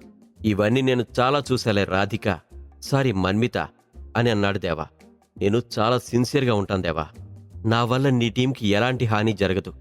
ఏదైనా ఆపద వస్తే ముందు నేనే నిలబడి పోరాడతాను అని మన్మిత చెప్పగా, తన మాటల్లో నిజాయితీ ఉందని అర్థం చేసుకున్న దేవా, సరే నువ్వు మా టీంలో జాయిన్ అవ్వచ్చు అని గ్రీన్ సిగ్నల్ ఇచ్చేశాడు. ఆ మాట విని ఆనందం ఆపుకోలేక దేవాని కౌగిలించుకుని, థ్యాంక్స్ దేవా అని చెప్పిన వెంటనే దేవా ఆమెను దూరంగా జరిపి, ఇదిగో మా ఇంట వంట లేవిలాంటివి, ఇంకెప్పుడు ఇలా చేయకు అంటూ కసురుకున్నాడు. అవును, నువ్వు వర్షాన్ని చూసావా అని అడిగింది మన్మిత. చూడ్డానికేముంది, ఆమెను డానీకి వ్యతిరేకంగా సాక్ష్యం చెప్పడానికే తీసుకొచ్చాం కదా, ఇప్పటివరకు బాగానే ఉంది. మరి అక్కడికి వెళ్ళిన తర్వాత ప్లేట్ తిప్పేస్తేనే ప్రాబ్లం అని దేవా చెప్పగా, అలా చేస్తే నేను అస్సలు బ్రతకనివ్వనులే అని చెప్పి, చలికి నా స్కిన్ పాడవుతుంది, లోపలికి వెళతాను అని అక్కడి నుంచి మన్మిత కదిలి వెళుతుండగా, ఎంత మెయింటైన్ చేసినా పెద్దవాళ్లను ఆంటీ అనే అంటారు అని చిన్నగా పంచివేశాడు దేవా. వింటున్నా, ఇప్పుడు కాదు, తర్వాత చెప్తా నీ పని అని అక్కడి నుంచి వెళ్ళిపోయింది మన్మిత. ఆమె అక్కడి నుంచి వెళ్ళిపోగానే, మోసల్దే గాని బాగా కవర్ చేస్తోంది అని అనుకున్నాడు దేవా. షిప్ ప్రయాణం సాగుతూనే ఉంది. షిప్లో ఖాళీగా ఉన్న ఒక క్యాబిన్లో అమ్మాయిలు డైలీ ఏదో ఒక ఆట ఆడి కాలక్షేపం చేస్తున్నారు. అలా పేకలు, అంత్యాక్షరి ఇలా ఏదో ఒక ఆట ఆడి ఇక ఏ ఆట ఆడాలో అర్థం కాక బోర్ ఫీల్ అవుతూ కూర్చున్నారు. సరిగ్గా అదే టైంకి అక్కడికి వచ్చి అమ్మాయిల పొజిషన్ అర్థం చేసుకుని, హలో లేడీస్, ఇలాంటి చిన్న చిన్న ఆటలు ఎన్ని రోజులు ఆడతారు? సరదాగా ఒక బెట్ పెట్టుకోండి. ఎవరు విన్ అయితే వాళ్ళకి ఈరోజు ది గ్రేట్ రాముతో కలిసి డిన్నర్ చేసే అవకాశం ఉంటుంది అని చెప్పి అతనే చప్పట్లు కొట్టి, ఏంటి ఎలా ఉంది నా ఐడియా అని అడిగాడు రాము. ఆ గుంపులో నుండి తారా, ఆరాధ్య ఇద్దరూ లేచి నిలబడి రాము వైపు అలానే చూస్తుండగా, అమ్మో వీళ్ళిక్కడున్నారేంటి, చూసుకోకుండా ఎక్కువ వాగేశా అని అనుకుంటుండగానే వాళ్ళిద్దరూ వచ్చి అతన్ని కుళ్ళపొడి చేశారు. అప్పటికే ఆ ఫ్లోర్కొచ్చిన దేవ వాళ్ళని చూసి నవ్వుకుంటుండగా ఆ అమ్మాయిల గుంపు నుండి సింధు, రిత్విక కూడా కనిపించారు. వాళ్ళని చూసి, అమ్మో వీళ్ళెప్పుడొచ్చారు, వీళ్ళకి కనిపించకుండా ఉండడమే బెటర్ అని దాక్కునే ప్రయత్నం చేస్తుండగా రాము వాళ్ళ నుండి తప్పించుకొని దేవా వైపు పరిగెత్తుకుంటూ వచ్చాడు. బాసు నువ్వేంటి ఇక్కడున్నావు, రా వేరే ఫ్లోర్కి వెళదాం, ఇక్కడ అందరూ అమ్మాయిలే, చిరాగ్గా ఉంది, వేరే ప్లేస్కి పోదాం అని దేవా చేయి పట్టుకుని తీసుకెళ్లే ప్రయత్నం చేశాడు రాము. రేయ్, నీ ఓవరాక్షన్ ఆపి ఆ సింధు, రిత్వికలు ఇక్కడికెలా వచ్చారు అని అడిగాడు దేవా. హోస్ వాళ్ళా, నేనే రమ్మని చెప్పా. యాక్చువల్లీ వాళ్ళు వేరే షిప్లో వస్తున్నారు. పదే పదే ఫోన్ చేసి ఇక్కడ బాలేదు, మమ్మల్ని అక్కడికి రానివ్వు అని అడుగుతుంటే నన్ను మిస్ అవుతున్నారేమో అని నేనే రమ్మని చెప్పా. లేడీస్కి హెల్ప్ చేయడంలో నేను ముందుంటాను కదా అని కాలర్ ఎగరేసి ఏదో సాధించినట్టు చెప్పాడు రాము. రేయ్, నిన్ను వాళ్ళు కొట్టడంలో తప్పే లేదురా. అమ్మాయిలంటే ఎందుకు అంత డౌన్ అయిపోతావు?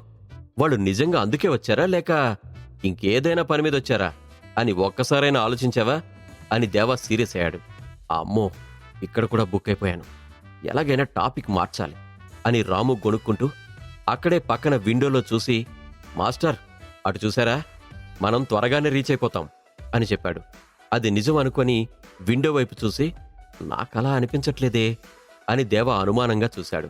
అతని చెయ్యి పట్టుకుని చనువుగా, మాస్టర్ నాతో పాటు టాప్ ఫ్లోర్కి రండి, అక్కడ నుండి మీకు క్లియర్గా కనిపిస్తుంది అని తీసుకెళ్లాడు రాము. అక్కడికి వెళ్ళిన తర్వాత చూస్తే నిజంగానే ఒక ఐలాండ్కి దగ్గరలో ఉన్నారు. ఇంతలో షిప్ స్టాఫ్ మెంబర్ వచ్చి, సార్ మనం సప్లై పాయింట్ దగ్గరకు వచ్చాం, మనం ఇక్కడ కొంతసేపు ఆగాల్సి ఉంటుంది అని దేవాతో చెప్పాడు. సరే, కానీ ఈ విషయాలన్నీ బాబ్జీతో మాట్లాడండి అని దేవా చెప్పగా, నా ఉద్దేశం ఏంటి అంటే ఈ ప్లేస్లో పైరేట్స్ ఎక్కువ ఉంటారు, అక్కడి నుంచి సప్లైస్ తీసుకురావడం చాలా కష్టం అని చెప్పాడు అతను. ఆ మాట విన్న దేవా, అదంతా నేను చూసుకుంటాను, మీరేం వరీ అవ్వకండి, నేనే వచ్చి సప్లైస్ కోసం మాట్లాడతాను అని భరోసా ఇచ్చాడు. థ్యాంక్ యూ మాస్టర్, నేలను చూసి ఎన్ని రోజులైందో, నేను కూడా నీతో పాటు వస్తాను అని ఉత్సాహంగా అన్నాడు రాము. నువ్వెందుకు, లేనిపోని గొడవలు తీసుకురావడానికా అని దేవా అడగ్గా, లేదు మాస్టర్, చాలా రోజుల నుంచి ఈ షిప్లోని అమ్మాయిల్ని చూసి చూసి చిరాకొచ్చింది, అందుకే బయటకొస్తే కొంచెం కొత్త ఫేసులు కనిపిస్తాయి కదా, నా బాధ కూడా అర్థం చేసుకో మాస్టర్ అని బ్రతిమాలాడు రాము. ఇంతలో ఆ షిప్ మెంబర్ మధ్యలో కలగజేసుకొని, ఇక్కడ సప్లైస్ ఎక్కించాలి అంటే కనీసం 100 మంది అయినా కావాలి, మన షిప్లో ఉన్నవాళ్లేమో ఊరికే గొడవలు చేసేలా ఉన్నారు, ఇలాంటి వాళ్ళు పైరేట్స్తో ఎలా ఉంటారా అని మా ఆలోచన సార్ అని చెప్పాడు. ఆ మాటలకి అతని భుజంపై చేయివేసి, నువ్వేం భయపడకు, నేను ఈ విషయం గురించి బాబ్జీతో పూర్తిగా మాట్లాడి ఏ ప్రాబ్లం రాకుండా చూసుకుంటాను అని భరోసా ఇచ్చాడు దేవా. కొంతసేపటికి ఐలాండ్ దగ్గరికి చేరుకున్నారు. ఇక్కడ చాలా షిప్లు పార్క్ చేస్తున్నాయి. అది గమనించిన దేవా చుట్టూ అంతా గమనించి ఆ షిపుల మధ్యలో ఉన్న ఒక పెద్ద క్రూజ్ షిప్ను మాత్రం అదే పనిగా చూస్తున్నాడు. దానిపైన అంతా ఇంగ్లీష్లో రాసి ఉండడం గమనించాడు. అందులో సన్షైన్ అని మాత్రం పెద్దగా ఉంది. అది చూడగానే ఎవరికైనా అర్థమవుతుంది అది బ్రిటిష్ ఓడా అని. అది చూసి, బ్రిటిష్ వాళ్ళు ఇక్కడ కూడా వేలు పెట్టారా అని దేవా అనగానే అప్పటికే అక్కడికి వచ్చి నిలబడిన సోము ఆ షిప్ వైపు చూసి, వాళ్ళు ఎక్కడైనా వ్యాపారం చేస్తారు, వాళ్ళకి అడ్డు అదుపు ఏముంది, చింతపండు అమ్ముకుంటామని మన దేశం వచ్చి తిష్ట వేశారు, వాళ్ళని తరిమి కొట్టడానికి ఎన్ని సంవత్సరాలు పట్టిందో కదా అని అన్నాడు. ఇంతలో షిప్ ఆగింది. పదండి, మనం నేలపైకి వెళ్లే టైం వచ్చింది అని అక్కడి నుంచి బాబ్జీ దగ్గరికి వెళ్లి ఉన్న విషయం చెప్పి, రండి వెళదాం, తినడానికి తాగడానికి కావలసిన సరుకులు తీసుకుని వద్దాం అని అన్నాడు దేవా. దేవా, రాము, బ్లేడ్ బాబ్జీ, సోము, ఆరాధ్య, తారా, మన్మిత ఇంకొందరు కలిసి షిప్ దిగి నేలపైకొచ్చారు. మనం ఇక్కడ మన వెపన్స్ కనిపించకుండా దాచుకోవడం మంచిది, వీళ్ళు అసలే పైరేట్స్, చాలా జాగ్రత్తగా ఉండాలి అని బాబ్జీ చెప్తుండగా దేవా అక్కడ చుట్టూ ఉన్న వాళ్ళని గమనిస్తూ ఉన్నాడు. అక్కడ మనుషులు ఎన్నో ఏళ్లుగా చొక్కాలు వేసుకోవడం మానేసినట్లు, ఎండకు ఎండి వానకు తడిచిపోయినట్లున్నారు. పైరేట్స్ ఆఫ్ కరేబియన్స్లో చూపించినట్లు అసలు స్నానం అంటే ఏంటో తెలియనట్లు అందరూ తలకు ఒక టోపీ తగిలించుకుని మెడలో పుర్రెలతో చేసిన చైన్లున్నాయి. అయితే అక్కడ ప్రతి ఒక్కరి వీపుకి ఒక లెదర్ బెల్ట్ తగిలించి అందులోనే గన్ కూడా ఉంది. ఉత్సాహంగా దిగిన హరిణి అక్కడ వాళ్ళను చూసి భయపడి, అమ్మో నేను రాను బావా, అనవసరంగా ఇక్కడి వరకు వచ్చాను, నేను రిటర్న్ వెళ్లి షిప్లో కూర్చుంటాను అని చెప్పింది. అందుకు దేవా ఆమె వైపు చూసి, నేను ముందే చెప్పాను అందరూ ఇక్కడికి రాకూడదు అని, పెద్ద పుడింగిలా వచ్చావు, లక్ష్మణ్ చూడు ముందే రాను అని చెప్పి మర్యాదగా షిప్లోనే ఉన్నాడు, నువ్వు వెళ్ళి లక్ష్మణ్తో కూర్చో, మేమిక్కడ పని ముగించుకొని వచ్చేస్తాం అని చెప్పాడు. ఆమె తిరిగి వెనక్కి వెళ్లిన తర్వాత మిగిలిన వాళ్ళందరూ అక్కడ రోడ్లపై పైరేట్స్ మధ్యలో నడుచుకుంటూ వెళుతున్నారు. ఒక్కొక్కరి చూపు భయంకరంగా ఉండడంతో వాళ్ళ కళ్ళల్లోకి చూడకుండా నిదానంగా కెప్టెన్ ఓంకార్ వెనక మౌనంగా నడిచారు. చాలా రోజుల తర్వాత మన ఊర్లోకి కొత్త పెట్టెలొచ్చాయి, అబ్బా ఒక్కొక్కరు ఎంత బాగున్నారో అని మన్మిత, ఆరాధ్య, తారలను ఉద్దేశించి ఖాళీగా రోడ్లో కూర్చున్న ఒక పైరేట్ లొట్టలు వేశాడు. నా చిటికెన వేలంతున్నాడు, వీడు నన్ను చూసి కామెంట్ చేస్తాడా, నరికి మొక్కలు చేస్తా అని మన్మిత కోపంగా ముందుకు కదిలింది. వెంటనే రాము ఆపుతూ, చూడు పాపా, మనం నరికేస్తే చుట్టూ ఉన్నవాళ్ళు చూస్తూ ఉండడానికి ఇది మన ఊరు కాదు, వాడిని నరికి తిరిగి వెళ్ళడం ఎంత కష్టమో అర్థమవుతుందా? అయినా వాడేమన్నాడు, మీ అందాన్ని పొగిడాడు. అందాన్ని ఆస్వాదించడం ప్రతి మగాడి వీక్నెస్, చూసి చూడనట్లు పోవాలి, అంతేగాని ఇలా నరికేస్తా పొడి చేస్తా అంటే భూమిపైన ఎవడు ఉండడు అని మన్మితని శాంతపరిచాడు. పైరేట్ దీవిలో ఏం జరగబోతోంది? అక్కడ ఉన్న బ్రిటిష్ షిప్పులు ఎవరివి? దేవా టీం క్షేమంగా ఆ దివి నుండి బయటపడతారా? ఈ ఇంట్రెస్టింగ్ క్వశ్చన్స్ కి సమాధానాలు తెలియాలి అంటే కిల్లర్ స్టోరీని తప్పకుండా వినండి. Stay tune to pocket FM. Like a fire, roaring like a lion. Ready to play, time to slay. He's back again. Episode 274 pilot island. దేవా టీం అందరూ కలిసి షిప్లోకి కావలసిన సప్లైస్ కోసం పైరేట్ ఐలాండ్లో దిగుతారు. అక్కడ భయంకరంగా ఉన్న పైరేట్స్ దేవా వాళ్ళని వింతగా చూస్తున్నా వాళ్ళ చూపులను పట్టించుకోకుండా కెప్టెన్ ఓంకార్ వెనక నడిచారు. అందరూ గుర్తుంచుకోండి, ఇది మన ఏరియా కాదు, పైరేట్స్ ఉండే ఏరియా. వాళ్ళు దెయ్యాలతో కూడా సరదాగా ఆటలాడుతుంటారు. అలాంటి వాళ్లతో మనం గొడవ పెట్టుకుంటే ఇక్కడ నుండి తిరిగి వెళ్ళడం చాలా కష్టం. రే భద్రం, నువ్వు భద్రంగా ఉండు. ఎవరు ఏం మాట్లాడినా అర్థం అయ్యేంత వరకు సైలెంట్గా నవ్వుతూ ఉండు, సరేనా అని దేవా చెప్తుండగా కెప్టెన్ అక్కడికొచ్చి మన డీల్ ఓకే అయింది, పదండి వెళదాం అని అన్నాడు. దేవా చెప్పిన మాటలు అర్థం కాక రాము దగ్గరికి వెళ్ళి, బాస్ ఏదో చెప్పాడు, నాకు వినబడలేదు, నువ్వు క్లియర్గా చెప్పు అని భద్రం అడగ్గా, అమ్మో నువ్వు నన్ను తగులుకున్నావేంట్రా, సరే చెప్తాను విను అని గట్టిగా అరుస్తూ దేవా చెప్పిన విషయం అర్థమయ్యేలా చెప్పాడు రాము. ఓస్ అంతేనా, ఈ మాత్రం దానికి చిన్నగా చెప్పొచ్చు కదా, ఎందుకు కేకలు వేస్తున్నావు అని భద్రం అక్కడి నుండి అందరితో కలిసి ముందుకి కదిలాడు. అందరూ కొంత ముందుకు వెళ్ళగానే కొందరు పైరేట్స్ వీళ్ళందర్నీ చుట్టుముట్టారు. ఏంటి అందరూ ఒక్కసారిగా చుట్టుముట్టారు అని అందరూ ఆశ్చర్యంగా చూస్తూ ఉండగా పైరేట్స్లో ఒకడు, అమ్మాయిలు చాలా బాగున్నారు, ముఖ్యంగా ఈ అమ్మాయి నాకు చాలా బాగా నచ్చింది అని మౌనిక దగ్గరకొచ్చి నిల్చున్నాడు. తన ఎదురుగా ఉన్న అమ్మాయిల్ని అలా అనడం నచ్చక రాము పిడికిలి బిగించాడు. అది గమనించిన దేవా అతని చేయి పట్టుకుని, కొద్దిగా ఓపిక పట్టు అని వెనక్కి లాగాడు. అమ్మాయిలందరికీ కోపం కట్టలు తెంచుకుంటుంది, కాని దేవా మాట గుర్తుపెట్టుకుని ఎవరు ఏమీ అనట్లేదు.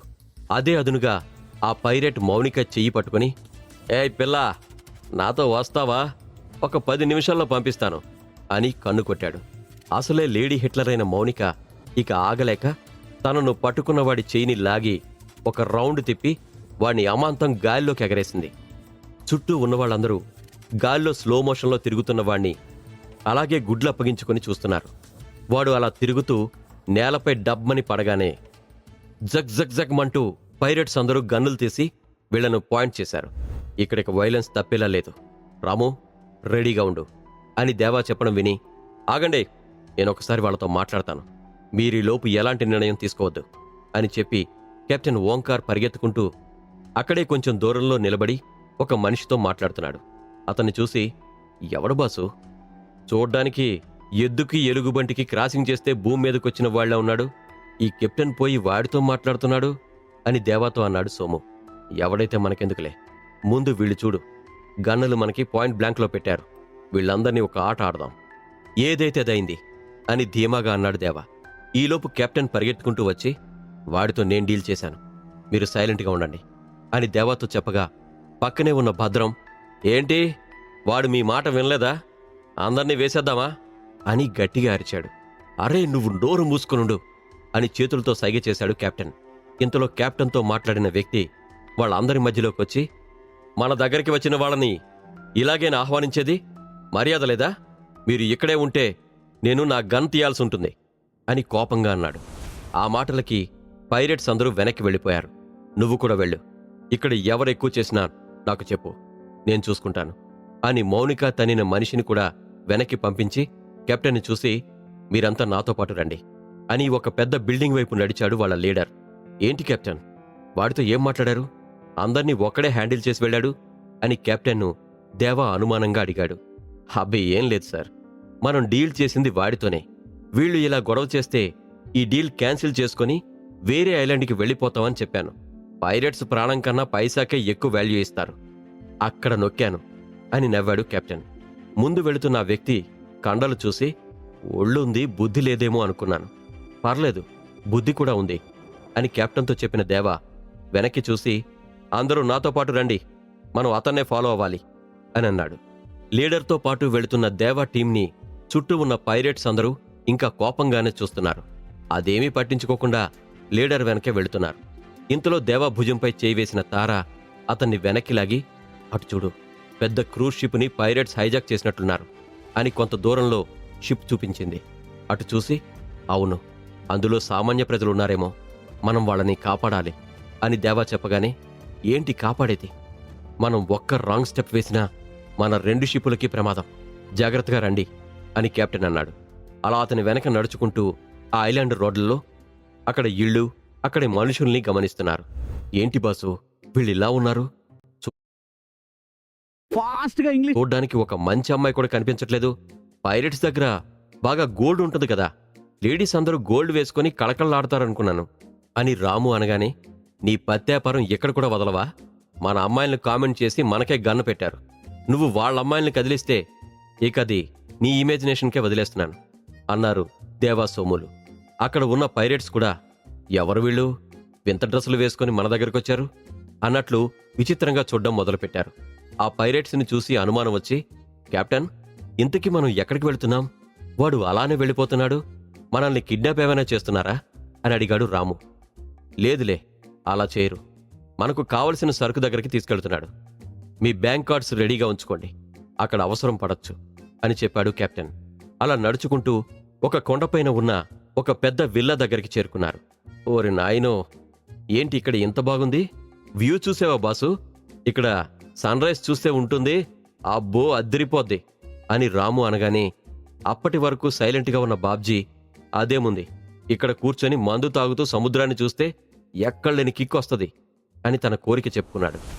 చాలు చాలు, ఒక్కొక్కరికి మంచి కోరికలున్నాయి, ముందు వచ్చిన పని చూద్దాం అని దేవ వాళ్ళందరికీ చెప్పి విల్లా ముందుకు వెళ్లారు. అక్కడ చాలామంది గన్నులు పట్టుకుని చొక్కాలు లేకుండా ఎద్దులా పెంచిన ఒళ్ళు చూపించుకుంటూ కాపలా కాస్తూ అటూ ఇటూ సీరియస్గా తిరుగుతున్న గార్డ్స్ని చూశారు. ముందుగా వెళుతున్న పైరెట్ని ఆపి, ఎవరు వాళ్ళు అంతమంది వచ్చారు అని ఒక సెక్యూరిటీ గార్డ్ అడగ్గా, సరుకు కోసం వచ్చారు, పర్లేదు, వాళ్లతో ఎలాంటి ప్రాబ్లం రాదు, లోపలికి పంపించు అని చెప్పాడతను.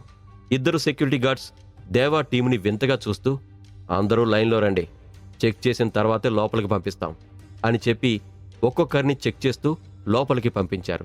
పేరుకే విల్లా కానీ అక్కడ చిందరవందరగా పడి ఉన్న ఖాళీ మందు బాటిల్స్, చించిన బట్టలు, రక్తపు వాసనతో కడుపులో దేవేసినట్టు అనిపించింది. ఎదురుగా సోఫాలో తెల్లటి షర్ట్, మెడ నిండా బంగారం, ఆర్మీ ప్యాంట్ లాంటి ప్యాంట్ వేసుకొని ఎదురుగా ఉన్న టీపాయ్ మీద కాలు వేసుకొని కూర్చుని ఉన్నాడతను. అతనికి అటు ఇటు గన్నులు పట్టుకుని సెక్యూరిటీలు ఉన్నారు. అతనే ఈ ఎస్టేట్కి మెయిన్ లీడర్ అని చూస్తేనే అర్థమైపోతుంది. అతని మెయింటెనెన్స్ చూసి, బాసు వీళ్ళేమో అనుకున్నాం గానీ బాగానే ఉన్నారు, అతను చూడు అన్ని బ్రాండెడ్ కాస్ట్యూమ్స్ వాడుతున్నాడు, పర్లేదు, మన లైఫ్ స్టైల్లోనే ఉన్నారు అని అన్నాడు రాము. ఆ మాటలు ఎవరికీ అర్థం కావులే, మన లాంగ్వేజ్ వాళ్ళ లాంగ్వేజ్ వేరు కదా అనే ధైర్యంతో అతను అలా మాట్లాడాడు. కానీ అది ఆ సోఫాలో కూర్చున్న వ్యక్తి అర్థం చేసుకుని దేవాని ఏదో భాషలో పిలిచి, సైలెంట్గా ఉండండి అన్నాడు. ఏంటి బాసు, నిన్నేదో అంటున్నాడు, అప్పుడే ఫ్రెండ్స్ అయిపోయారా ఏంటి అని రాము అడగ్గా, అతను మిమ్మల్ని మూసుకుని ఉండమన్నాడు అని ట్రాన్స్లేట్ చేసి చెప్పాడు దేవా. ఇంతలో వీళ్ళని తీసుకుని వచ్చిన పైరేట్ అతని బాస్ దగ్గరికి వెళ్ళి ఏదో విషయం చిన్నగా చెవిలో చెప్పాడు. అప్పుడు ఆ తెల్ల చొక్క బాస్ అతని అసిస్టెంట్ని పిలిచి ఏదో వాళ్ళ భాషలో చెప్పి పంపాడు.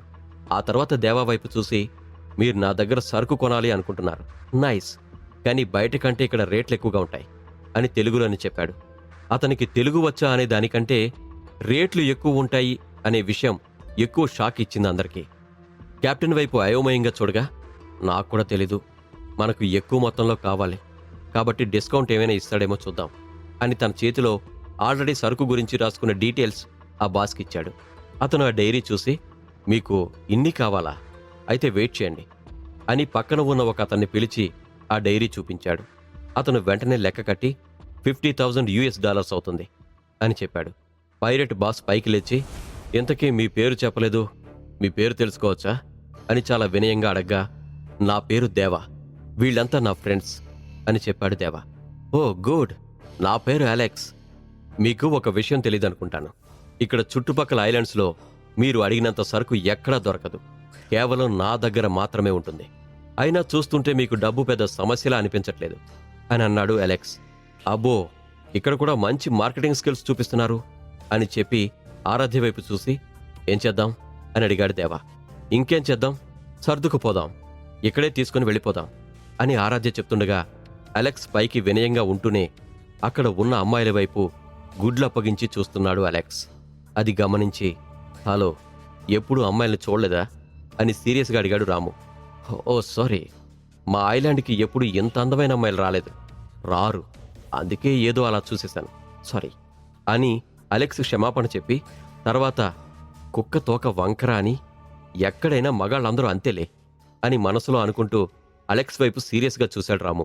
ఇంతలో కెప్టెన్ దేవా దగ్గరికొచ్చి, మనకి బయట ఇంత సరుకు దొరుకుతుందో లేదో చెప్పలేం, ఇక్కడే తీసుకుందాం, మీ కార్డ్స్ స్వైప్ చేయండి అని చెప్పగా, ఇదిగోండి అంటూ తారా తన డైమండ్ కార్డ్ తీసింది. అది చూసి అలెక్స్ హుషారుగా, ఓ డైమండ్ కార్డ్, ఎలైట్ అసోసియేషన్ కదా అని, ఇంతకీ మిమ్మల్ని ఒకటి అడగొచ్చా, మీరు ఎక్కడికి వెళుతున్నారు అని అడిగాడు అలెక్స్.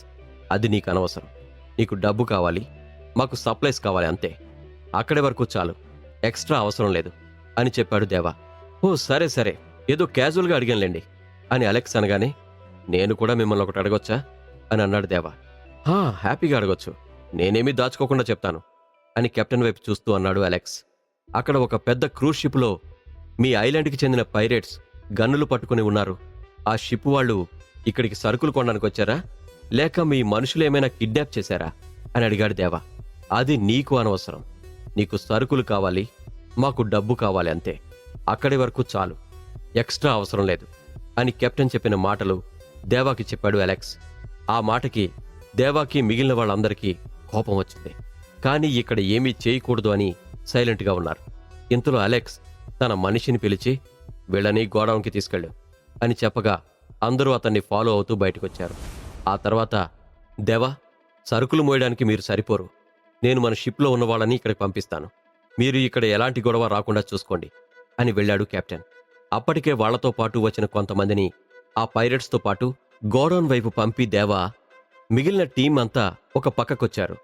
బాస్, వీళ్ళు ఖచ్చితంగా ఆ క్రూజ్ షిప్ని హైజాక్ చేశారు, మనం ఎలాగైనా వాళ్ళని కాపాడాలి, మన దగ్గర 3000 మంది ఉన్నారు, మనకిది పెద్ద విషయమేం కాదు అని అన్నాడు సోము.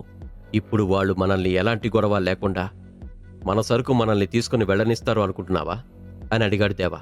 అంటే ఇప్పుడు ఇక్కడ ఏం జరగబోతోంది బాస్ అని ఆశ్చర్యపోయాడు సోము. వెయిట్ అండ్ సీ అని కూల్గా యాటిట్యూడ్ చూపించాడు దేవా.